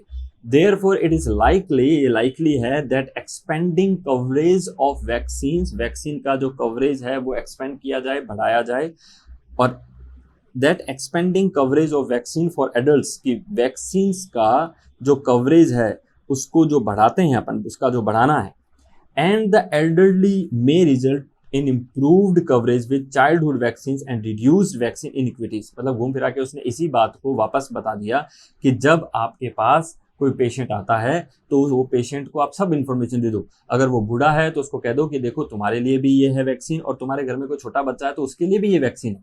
तो कह रहा है therefore it is likely that expanding coverage of vaccines, कि वैक्सीन का जो कवरेज है उसको बढ़ाना, और कहाँ बढ़ाना है? For adults and the elderly, adults और एल्डरली के अंदर, मतलब जो जवान है और जो बूढ़े हैं, उनके लिए जब आप बढ़ाते हो, वो मे result in improved coverage with childhood vaccine, वो चाइल्डहुड वैक्सीन का जो कवरेज है उसमें भी इंप्रूवमेंट लाता है, एंड रिड्यूस्ड वैक्सीन इनइक्विटीज, और जो वैक्सीन इन असमानताएं हो रखी है ना उसको कम कर देता है, कोई रह गया तो उसको मिल जाती है, असमानताएं कम करता है। क्या कौन कम करता है? Expanding coverage of vaccine, vaccine का जो एक्सपेंडिंग कवरेज, कहां पर? एडल्ट और एल्डरली के लिए मोस्टली फोकस ये यहाँ पर ये कर रहा है कि एडल्ट और एल्डरली को जो आप जितना ज्यादा बुला करके उनको आप वैक्सीनेट करोगे तो वो बच्चों को भी लेके आएंगे। India's EPI has made major progress, India का जो ईपीआई है, इंडिया का ईपीआई जिसको इसने अपने नाम बदल दिया था, यूआईपी कर दिया था, वो जो है वो मेजर प्रोग्रेस लाया है, मेड मेजर प्रोग्रेस, वो बहुत बड़ी प्रोग्रेस लाया है। It is arguably a time, ये एक सर्टेन टाइम है, फिक्स टाइम है, अच्छा टाइम है, आर्ग्यूबली टाइम है, लोग आर्ग्यू करेंगे तो भी ये पता चलेगा कि हाँ ये समय आ गया है। It is arguably a time, किस चीज का टाइम आ गया, किस चीज का समय आ गया? For another independent national level review of the UIP in India, एक बार फिर से यूआईपी का क्या किया जाए? अनदर, एक बार फिर से क्या किया जाए? एक बार फिर से इंडिपेंडेंट नेशनल लेवल रिव्यू किया जाए यूआईपी का। एक बार फिर से किया जाए मतलब पहले हुआ था, ये देखो यहाँ पर इसने बात बोली थी कि in India this year is also 2 decades since the country conducted the last nation wide independent field evaluation of the UIP. यहाँ पर हमने किया था 20 साल पहले, अब ये कह रहा है अभी फिर से टाइम आ गया है कि हमें करना चाहिए। इंगेजिंग की पार्टनर्स एंड इंटरनेशनल एक्सपर्ट्स, उस समय भी हमने इंटरनेशनल एक्सपर्ट्स बुलाए थे, इस बार भी हम की पार्टनर्स और इंटरनेशनल एक्सपर्ट्स को बुला करके एक बार फिर से इंडिपेंडेंट नेशनल सर्वे करते हैं। इन लेट 2023 का लेट यानी नवंबर, दिसंबर, अक्टूबर, India launched a pilot project मतलब जो ट्रायल प्रोजेक्ट होता है, एक बार चला के देखते हैं, चलेगा तो ठीक है, नहीं चलाएंगे। तो इंडिया ने लॉन्च किया है एक ट्रायल लॉन्च किया है, एक इनिशिएटिव, पायलट इनिशिएटिव लॉन्च किया है, किसका? बीसीजी का, वही बीसीजी जो अभी अपन ने पढ़ा था, बैसिलस कैलमेट-गेरेन वाला जो था, टीबी वाला जो टीका है। Pilot initiative of adult BCG vaccination, adult के लिए हमने अभी स्टार्ट किया है। तो ये एक जीके का क्वेश्चन हो सकता है कि क्या अभी स्टार्ट हुआ है? अडल्ट के लिए बीसीजी स्टार्ट हुआ है, ऑफकोर्स चिल्ड्रन के लिए था, अभी अडल्ट के लिए स्टार्ट किया है। As part of efforts to end TB from India, TB को खत्म करने के लिए हमने ये स्टार्ट किया है। द कोविड, अच्छा, एज पार्ट ऑफ एफर्ट्स मतलब हमने एफर्ट्स चला रखे हैं टीबी को खत्म करने के लिए, उन एफर्ट्स में से एक ये पार्ट और नया ऐड किया है कि अब एडल्ट के लिए भी हम क्या करेंगे? वैक्सीन लगाएंगे। ये एक पार्ट है, बहुत सारा टीबी को खत्म करने के लिए चल रहा है, उसका एक पार्ट है। द कोविड-19 vaccination of the adult population, कोविड-19 वैक्सीनेशन हुआ था, अडल्ट पॉपुलेशन का भी हुआ था, has made the public sensitise मतलब अवेयर कर दिया, लोगों को अवेयर कर दिया है to the need for and the benefits of adult vaccination. क्योंकि अभी तक ये होता था कि वैक्सीन तो बच्चों के लिए लगेगी, लेकिन कोविड-9 का वैक्सीनेशन जो आया है अडल्ट पॉपुलेशन का, उसने लोगों को समझा दिया, अवेयर कर दिया किस चीज को लेकर की जरूरत है, किस चीज की जरूरत है और किस चीज का प्रॉफिट है, बेनिफिट है अडल्ट वैक्सीनेशन का। This is a right opportunity, ये साइकोलॉजिकल मोमेंट है, ऐसा मोमेंट जो अब कुछ भी चेंज करवा सकता है लोगों के अंदर से। This is a right opportunity, एकदम सही अपॉर्चुनिटी आ गई है to start a new journey, एक नई जर्नी स्टार्ट करने के लिए of adult vaccination in India. Adult vaccination को स्टार्ट करने के लिए एक नया टाइम आया। कैसे आया? कोविड-19 वैक्सीनेशन से लोग मान रहे हैं कि अडल्ट भी वैक्सीनेट हो सकते हैं। In the 50 years of the API का जो 50 years हुआ है, it is time for another expansion of the programme, एक बार फिर बढ़ाया जाए प्रोग्राम को, विद फोकस, किस फोकस के साथ? ऑन 0 डोज चिल्ड्रन, इस बार 0 डोज चिल्ड्रन को फोकस करा जाए। 0 डोज चिल्ड्रन का मतलब ये नहीं है कि बच्चों को एक भी डोज नहीं देंगे, उन बच्चों को डोज देंगे जिनको एक भी डोज नहीं मिली थी। अभी पहले इसकी 0 डोज चिल्ड्रन पर पहले बात हो चुकी है। एड्रेसिंग इनइक्विटीज, और असमानता को भी एड्रेस किया जाएगा, उसको भी देखा जाएगा। इन वैक्सीन कवरेज, वैक्सीन के कवरेज में जो समानताएं आ रही है, and offering vaccine to adults, और वैक्सीन जो है वो एडल्ट को भी ऑफर की जाएगी, एंड द एल्डरली को भी ऑफर की जाएगी। It is time to make EPI an essential programme on immunisation. अब इसने वो हेडिंग को क्यों इसने ईपीआई को एसेंशियल किया था वो अब इसने बताया कि ये देखो कितना अच्छे से काम चलता आ रहा है और अब इसको एसेंशियल ही बना देना चाहिए। सो दैट्स इट, ये अपना पैसेज है। अब अपन पैसेज के क्वेश्चंस करेंगे और फिर अपन इसकी वोकैब को देखेंगे। Now let's discuss the questions पर बात करते हैं। The very first one is, which program is commemorating its golden jubilee according to the passage में किसकी golden jubilee बन रही है? So golden jubilee is when you do it after 50 years, 50 साल बाद जो होता है वो golden jubilee होती है, and that golden jubilee is UIP की है, EPI की है, DPT की, HPV की। So it's EPI। आप कंफ्यूज मत हो जाना, UIP मत कर देना, बिकॉज UIP जो है वो क्या है, अपना EPI का टर्न नाम है ना, अपन ने उसका नाम चेंज करके क्या कर दिया था UIP, but this is not the correct answer. The correct answer is EPI की है जो वर्ल्ड वाइड चल रहा है। Okay, next one is, what is the main idea conveyed in the passage? ये अच्छा है, मेन आइडिया क्या है? To discuss the history and evolution of immunisation programmes worldwide. बहुत सारे प्रोग्राम्स की बात कर रहा है और उनकी हिस्ट्री बात कर रहा है और उनका इवोल्यूशन बता रहा है। क्या ऐसा हुआ है पैसेज में? बहुत सारे प्रोग्राम्स तो नहीं थे, EPI था, उसने 1-2 वैक्सीन्स के नाम जरूर लिए थे, है ना, DPT, BCG, ये तो वैक्सीन्स के नाम थे, प्रोग्राम तो एक ही है EPI। उसकी हिस्ट्री जरूर बताइए। To emphasise the importance of expanding vaccination coverage to adults and the elderly. Adults and elderly पर बात करी है, but it's not the main idea. So first half तक तो उसने एडल्ट और एल्डरली के ऊपर बात ही नहीं करी थी। एंड में उसने बस इतना कहा था कि अब वैक्सीनेशन जो है वो एक मिथ है कि भाई बच्चों के लिए होता है, बाकियों के लिए भी हो सकता है। सो एडल्ट्स एंड एल्डरली के लिए जो है वो भी यूज किया जा सकता है, बट मेन आइडिया उसका ये नहीं है। To commemorate the 50th anniversary of the EPI expanded programme on immunisation and assess its impact, ये इसका मेन आइडिया था। द वेरी फर्स्ट लाइन भी यही बात बोली है, और एंड जो लास्ट लाइन थी उसमें भी उसने कहा था कि EPI का E जो है वो चेंज कर दिया जाए, सो एसेंशियल कर दिया जाए। सो 15th एनिवर्सरी जो है वो EPI की, उसको कमेमोरेट करना और उसके इम्पैक्ट को असेस करना, तो ये ऑप्शन है। To analyse the economic viability of immunisation programmes in low and middle class countries. बहुत कम low and middle class countries पर बात हुई है, but it's not something which you can say the main idea of the passage का main idea नहीं है। Low and middle countries पर बहुत कम बात करी। हाँ, B एंड C जरूर टक्कर के थे, बट B के अंदर एल्डरली और एडल्ट्स पर जो उसने बात करी है वो सिर्फ और सिर्फ वैक्सीनेशन को लेकर के जो भ्रांतियां फैली हुई है उस पर बात है।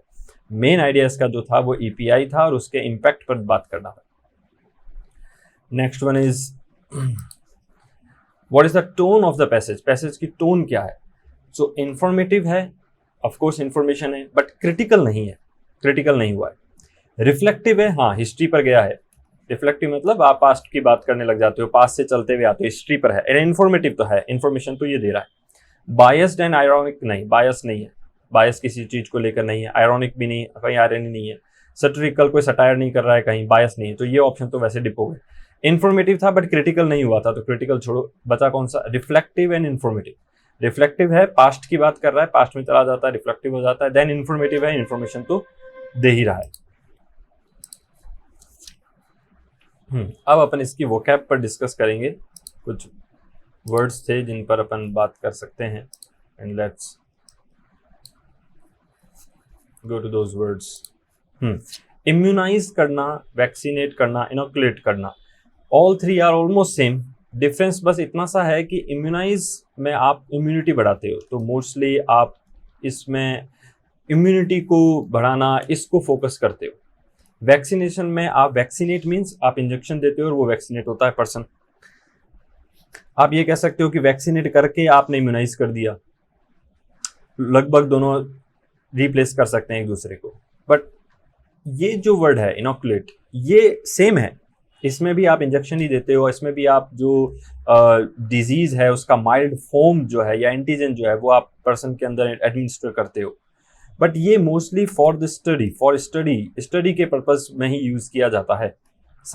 जो साइंटिस्ट होते हैं वो इस वर्ड का यूज करते हैं, ठीक है। ये इस टाइप की कोई एक पिट्री डिश होती है, एक ऐसा होता है ना जिसको इस टाइप के आपने देखा होगा, फिर उसमें वो इस एक यूज करेगा और फिर उसमें कुछ नया कोई वायरस या कोई बैक्टीरिया और फिर उसको स्टडी करेंगे, तो वो इसको इनोकुलेट बोलते हैं। तीनों साइनो हैं, बट डिफरेंस इतना है कि जब पर्सन के लगाया जाता है तो वैक्सीन होता है और वैक्सीनेट करते हैं, इम्यूनाइज करते हैं। पर्सन को लगा करके उसको देखेंगे कि उसके साथ क्या हो रहा है क्या नहीं हो रहा, तो फिर वही लगाना इनोकुलेट कहलाता है। इंजेक्शन लगाया जा रहा है। देन कम्स कमेमोरेट, कमेमोरेट जो याद करने के लिए होता है। अब प्लैक, प्लैक होता है जो भी लकड़ी का या मेटल का जो ये इस तरह से जो पूरा एक तख्त टाइप होता है, इसको प्लैक बोलते हैं। अब प्लैक कमेमोरेट्स, एक प्लैक जो कि याद दिलाता है, कमेमोरेट मतलब याद दिलाना। तो कोई पर्सन की डेथ हो जाती है तो अपन देखा होगा आपने उसके इस तरह से एक यहाँ पे एक ऐसे लकड़ी का वो तख्ता या किसी मेटल का एक ऐसे तख्ता टाइप प्लैक जिसको बोलते हैं वो लगाते हैं, फिर यहाँ पे उसका नाम होता है, कब से कब तक वो पर्सन रहा। So for me it's can say Tushar Rajput 1990 still kicking, commemorating the plaque. On the horizon, on the horizon बताया था मैंने आपको, इमिनेंट कोई चीज जो होने ही वाली होती है, that is on the horizon, इसे ऑन द होराइजन बोलते हैं। तो अगर आप ऑन द होराइजन मतलब ऐसे आपको होराइजन में आपको सब कुछ दिख रहा है, कोई बीच में आएगा नहीं, दैट्स ऑन द होराइजन। कोई बीच में आएगा नहीं, आपको सब साफ दिख जाएगा, इमिनेंट है, दिखेगा, होने वाला जिसको बोलते हैं। So self driving cars are on the horizon, होने ही वाली। Extreme weather events are on the horizon, क्या क्या ऑन द होराइजन हो सकते हैं। वोकैब को याद करने का बेस्ट तरीका है आप ऑन द होराइजन को इस तरह से किसी नाउन फ्रेज या किसी एडजेक्टिव फ्रेज किससे जोड़ के रखें।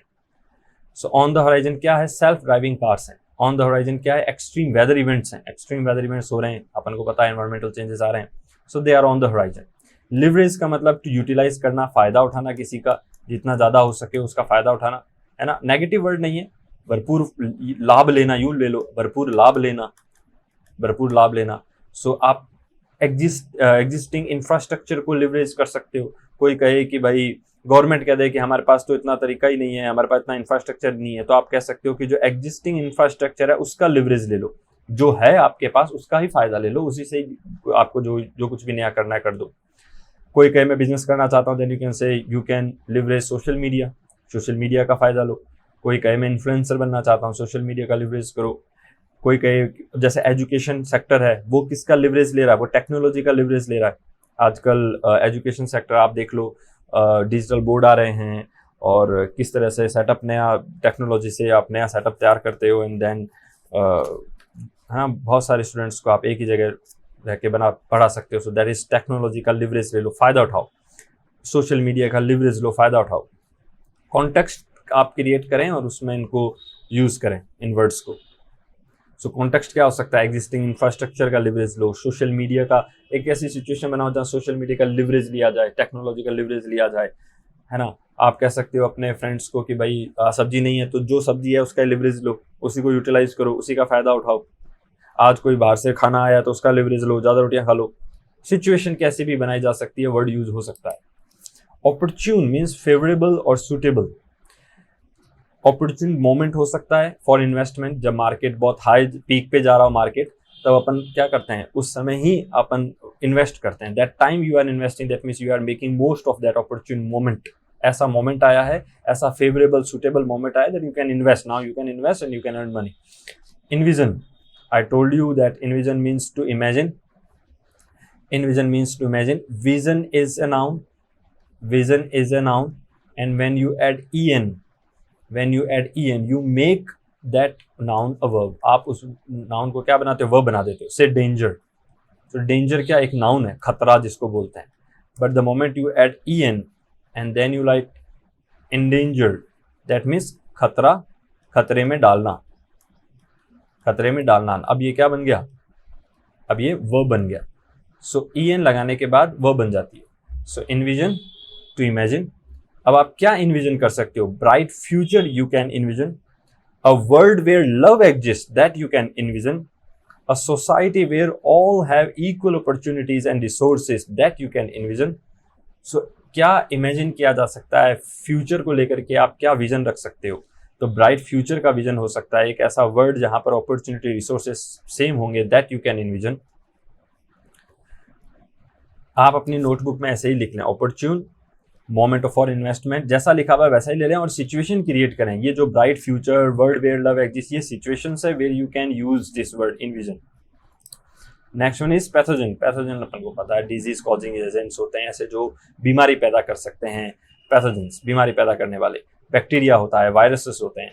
और यू कैन से a person that he is a slip inducing pathogen, एक ऐसा वायरस है जो स्लीप लाता है। इंड्यूसिंग मतलब अब पैदा करना, स्लीप इंड्यूसिंग, जिसके होने से लोग सो जाते हैं। अपन कहते हैं ना कि यार तू बोर कर देता है, सबको खुद आता है सो जाता है, हमको सुला देता है। You are a sleep inducing pathogen. तो आप खुद से भी क्रिएट कर सकते हो इस तरह से word, sleep inducing pathogen. Energetic है कोई पर्सन तो एनर्जी इंड्यूसिंग पैथोजन, पर of course pathogen negative word होता है, तो एनर्जी पैथोजन थोड़ा सा अजीब सा हो जाएगा, ऑक्सीमोरन टाइप बन जाएगा, बट हाँ यूज कर सकते हो। Then comes prevalent. प्रिविलेंट मतलब जो हर जगह देखे, कॉमन और वाइड स्प्रेड, हर जगह जो आपको मिलता हो। सो माल न्यूट्रिशन, माल मीन्स बुरा एंड बेने मीन्स अच्छा। सो माल न्यूट्रिशन, जो ऐसा न्यूट्रिशन जो बुरा हो, मतलब ऑफ कोर्स न्यूट्रिशन तो बुरा क्या होगा, माल न्यूट्रिशन मतलब जिनको न्यूट्रिशन नहीं मिलता है तो वो बुरा माल न्यूट्रिशन हो जाता है। मेंटल हेल्थ डिसऑर्डर, ये भी क्या है, प्रिविलेंट है। माल न्यूट्रिशन, अफ्रीका देख लो पूरा माल न्यूट्रिशन में है, न्यूट्रिशन पूरा नहीं मिल रहा है उनको। मेंटल हेल्थ डिसऑर्डर आजकल क्या हो रहा है, प्रिविलेंट है, वाइड स्प्रेड है, कॉमन है, हर जगह मिलता है। करप्शन क्या है, प्रिविलेंट है। जेंडर बेस्ड वायलेंस क्या है, प्रिविलेंट है। सो प्रिविलेंट क्या क्या हो सकता है, कॉमन क्या क्या है, वाइड स्प्रेड क्या क्या है, फैला हुआ क्या क्या है। तो जेंडर बेस्ड वायलेंस प्रिविलेंट है। आपको प्रिविलेंट याद करना है, इमेजिन करो इस तरह से वर्ड, पूरा कंप्लीट वर्ड बना लो अपने माइंड में और उस चीज को हर जगह होते हुए देखो and then give this idea prevalent. Mental health disorder prevalent, corruption prevalent, gender based violence prevalent. Concern means to worry somebody, किसी को चिंता में डाल देना। What concerns me is the inertia within students when it comes to following the teacher's advice. What concerns me, मेरे को क्या चिंता में डालता है। इनर्शिया मतलब रिलक्टेंस, नहीं करने की जो आदत होती है उसको इनर्शिया बोलते हैं। कर लेंगे तो, अभी तो बहुत टाइम पड़ा है, हाँ तो कर रहे हैं ना, ये inertia. So the inertia with in students के अंदर जो इनर्शिया रहता है ये मेरे को चिंता में डालता है। और किस टाइप का, व्हेन इट कम्स टू, जब किसके बारे में बात होती है, मैंने बताया था ना व्हेन इट कम्स टू का यूज करते हैं जब इस बारे में बात हो, जब उस बारे में बात हो, तो when it comes to following the teachers advice. जब टीचर की एडवाइस, जैसे मैं कह रहा हूँ भाई इसको ऐसे के ऐसे ही आप अपनी कॉपी में नोट करो और इसी को ही बार बार पढ़ो, और ये जो नीचे मैं सिचुएशन के लिए वर्ड्स दे रहा हूँ उन वर्ड्स को रीड करते समय आंख बंद करके ऐसी सिचुएशन क्रिएट करो। और बच्चा नहीं करता। When it comes to following the teachers advice, the person or the student show what inertia, वो इनर्शिया शो करने लग जाते हैं और ये चिंता में करता है मेरे को। तो कंसर्न मीन्स वरी। परसिस्टिंग, बना रहे, ऑन गोइंग, चलता रहे। ऑन का मतलब ही कंटिन्यू है। ऑन मीन्स, एक तो होता है ऑन मीन्स ऊपर, तब तो वो प्रेपोजिशन है। एक एडवर्ब में ऑन का मतलब होता है कंटिन्यू। अपन कहते हैं ना कि कैरी ऑन, करते रहो, कीप ऑन, करते रहो, लगातार करते रहो। On going, persisting. तो क्या हो सकती है परसिस्टिंग प्रॉब्लम, परसिस्टिंग पेन। कोई पेन लगातार चल रहा है तो परसिस्टिंग पेन है, कोई प्रॉब्लम लगातार चल रही है परसिस्टिंग प्रॉब्लम है, कोई सिम्टम है, कोई खांसी वांसी की तो परसिस्टिंग सिम्टम है। हर सर्दी को आ जाते हैं, हर गर्मी में आ जाते हैं, हर बरसात के टाइम आ जाते हैं, हर सुबह सुबह रोज होते हैं, परसिस्टिंग सिम्टम। परसिस्टिंग सक्सेस, जो भी काम करता है हमेशा सफलता मिलती है, ऑन गोइंग, लगातार सफल हो ही जा रहा है। परसिस्टिंग डेवलपमेंट, लगातार डेवलपमेंट हो रहा है, परसिस्टिंग, लगातार, ऑन गोइंग। इनइक्विटीज मतलब असमानता। इक्वल मतलब समानता, इक्विटीज, इनइक्विटीज। इनजस्टिस, असमानता होगी तो क्या होगा, इनजस्टिस होगा। डिस्पैरिटीज होगी, किसी को मिलेगा किसी को नहीं मिलेगा। पर मतलब समान, कहते ना मेरे पर नहीं है, मतलब बराबर नहीं है, डिस्पर है। डिस मतलब नहीं होता, डिस्पर, डिस्पैरिटीज इसको बोलते हैं। पर मतलब ये इक्वल होता है, पर मतलब ये इक्वल है, और डिस पर मतलब वो इक्वल नहीं है। इक्वल नहीं है मतलब क्या, इनजस्टिस हो रहा है। ये इक्वालिटी और इक्विटी में है। इक्वालिटी क्या कहती है कि बेस पर ध्यान देंगे, है ना, आउटकम पे ध्यान नहीं देंगे, आउटकम पे ध्यान नहीं देंगे। That's what equality. हमने बेस आपको इक्वल दे दिया, अब आउटकम क्या रहा है हमें नहीं पता। इक्विटी कहती है कि हम आउटकम पे ध्यान देंगे, हम आउटकम पे ध्यान देंगे और उसको देख के हम क्या करेंगे, बेस चेंज कर देंगे। तो हमारा आउटकम पर फोकस है, that is equity. And equality says that base would be same, what is the outcome we are not at all concern about it, हमको नहीं पता। बट इक्विटी सेज दैट वो outcome is the foremost thing, वही सबसे ज्यादा जरूरी है। उसके लिए इक्विटी जो बेस है उसको अगर चेंज करना पड़ेगा तो हम करेंगे। सो इन इक्विटीज मतलब जहां पर समानता नहीं होगी। देन फैसिलिटीज, सर्विसेज, एम्यूनिटी, जो भी आपको मिले। पब्लिक फैसिलिटीज में क्या क्या मिल सकता है आपको, एंटरटेनमेंट मिल सकता है, कोई इस तरह से कोई बहुत बड़ा अपार्टमेंट और या है ना बनाते हैं तो वहां पर आपको पब्लिक फैसिलिटीज में क्या क्या दे सकते हैं आपको, अपने उसमें एंटरटेनमेंट के लिए सिनेमा हॉल दे सकते हैं, सोशल एमिनिटीज़ दे सकते हैं जिसमें आपको इलेक्ट्रिसिटी, वाटर, वाईफाई मिलेगा, है ना, स्मार्ट ग्रोथ आपको मिलेगी, चाहे आपका स्मार्टली क्या बोल सकते हैं, एनवायरनमेंट हो जाए, चाहे पैसा हो जाए, हेल्थ केयर हो जाएगी, बेसिक एजुकेशन हो जाएगा, इन्वेस्टमेंट की फैसिलिटी मिलेगी, ट्रांसपोर्ट का सिस्टम होगा। एक कंप्लीट सिटी पर बात मान लो, एक सिटी आपको क्या क्या दे सकती है, प्लेसेज ऑफ है ना, प्लेसेज ऑफ सॉल्टिट्यूड, मतलब आपको गार्डन दे दिया जहाँ पर आप आराम से जाके बैठ जाओ, तो गार्डन दे देगा, ट्रांसपोर्ट के लिए अच्छा रोड वोड दे देगा, तो दैट इज फैसिलिटीज, सर्विसेज जो आपको मिलती है, दैट इज फैसिलिटीज। डिस्पेल मतलब क्लियर अवे, खत्म कर देना, क्लियर कर देना, गो अवे, दूर कर देना। क्या क्या क्लियर कर सकते हो, डिस्पेल कर सकते हो, खत्म कर सकते हो, क्लियर अवे कर सकते हो, गो अवे कर सकते हो। डर को, फियर डिस्पेल कर सकते हो, डाउट डिस्पेल कर सकते हो, रूमर्स डिस्पेल कर सकते हो, मिथ्स डिस्पेल कर सकते हो, है ना, अफवाहें, अफवाहें, रूमर्स मीन्स अफवाहें, अफवाहें अगर फैल रही है तो उसको डिस्पेल कर दो। फियर को ऐसे डिस्पेल कर दो, हाथ में लेकर ऐसे उड़ा दो, डिस्पेल कर दो। इसको इमेजिन करो, डिस्पेल, फियर डिस्पेल, ऐसे हाथ में ऐसे यूं करो, फियर डिस्पेल हो गया। इस तरीके से ही आप जो है वो याद कर सकते हो वोकैब को, with feeling, with feeling. And then comes pediatrician, ये तो चाइल्ड डॉक्टर होता है, जो चाइल्ड का जो डॉक्टर होता है, दैट इज पीडियाट्रिशियन होता है, बच्चों का डॉक्टर। लाइकली जो होने वाला है, प्रोबेबल, एक्सपेक्टेड जो होने वाला है, लाइकली आउटकम क्या है होने वाले, अब क्या आउटकम होंगे, आपने कोई एक्शन किया, then what is the likely outcome, what is the likely outcome of that your action, what is the cause, likely cause क्या हो सकते हैं, क्या क्या कारण हो सकते हैं जिनकी वजह से ये हुआ। लाइकली विनर्स, जैसे ये कोई बिग बॉस है तो ये लाइकली विनर्स है, इनमें से कोई एक जीतेगा, तो लाइकली विनर्स मतलब 50 अगर पार्टिसिपेंट्स हैं, 20 जितने भी होते होंगे उनमें से ये लाइकली विनर्स है, इनमें से कोई जीतेगा। तो लाइकली मतलब जो होने वाला है, प्रोबेबल है, एक्सपेक्टेड है। Sensitize means to make somebody aware, किसी को अवेयर करना कि देख भाई ऐसा करो, ऐसा मत करो, तो आप इसको इस तरह से बैठाते हो अपने हाथ में और उसको इसे समझाते हो। तो आप इस पिक्चर को इमेजिन करो, इमेजिन करो कि आपने ऐसे किसी एक छोटे से बच्चे को ऐसे हाथ में उठाया और उसको आप सेंसिटाइज कर रहे हो, आप उसको अवेयर कर रहे हो। तो किसको सेंसिटाइज किया जा सकता है, you can aware, you can sensitize health care workers, you can make individuals aware, आप इंडिविजुअल्स, आम आदमी को, किसी भी इंडिविजुअल मतलब कोई भी एक आदमी हो गया, कोई भी एक इंसान हो गया। हेल्थ केयर वर्कर्स को सेंसिटाइज क्या करोगे कि भाई द नीड ऑफ पेशेंट्स की क्या क्या नीड होती है, उसमें उनको अवेयर करोगे कि भाई पेशेंट से मिलो तो इस तरह का ध्यान रखना, उनको इमोशनल सपोर्ट भी चाहिए। इंडिविजुअल्स को आप सेंसिटाइज कर सकते हो, स्टूडेंट्स को सेंसिटाइज किया जा सकता है कि work hard, so make somebody aware, that is sensitize. Next is the over, that's it and thank you. This is the Telegram channel, आप यहाँ पर हमसे कॉन्टेक्ट कर सकते हो। इस चैनल में आपको इसकी PDF सेंड कर दी जाएगी, ये कॉन्टैक्ट नंबर है, आप अपने क्वेरीज, अपनी प्रॉब्लम्स यहाँ शेयर कर सकते हो। And this is the place where you can meet us, and that's it for today and specially this session. Thank you.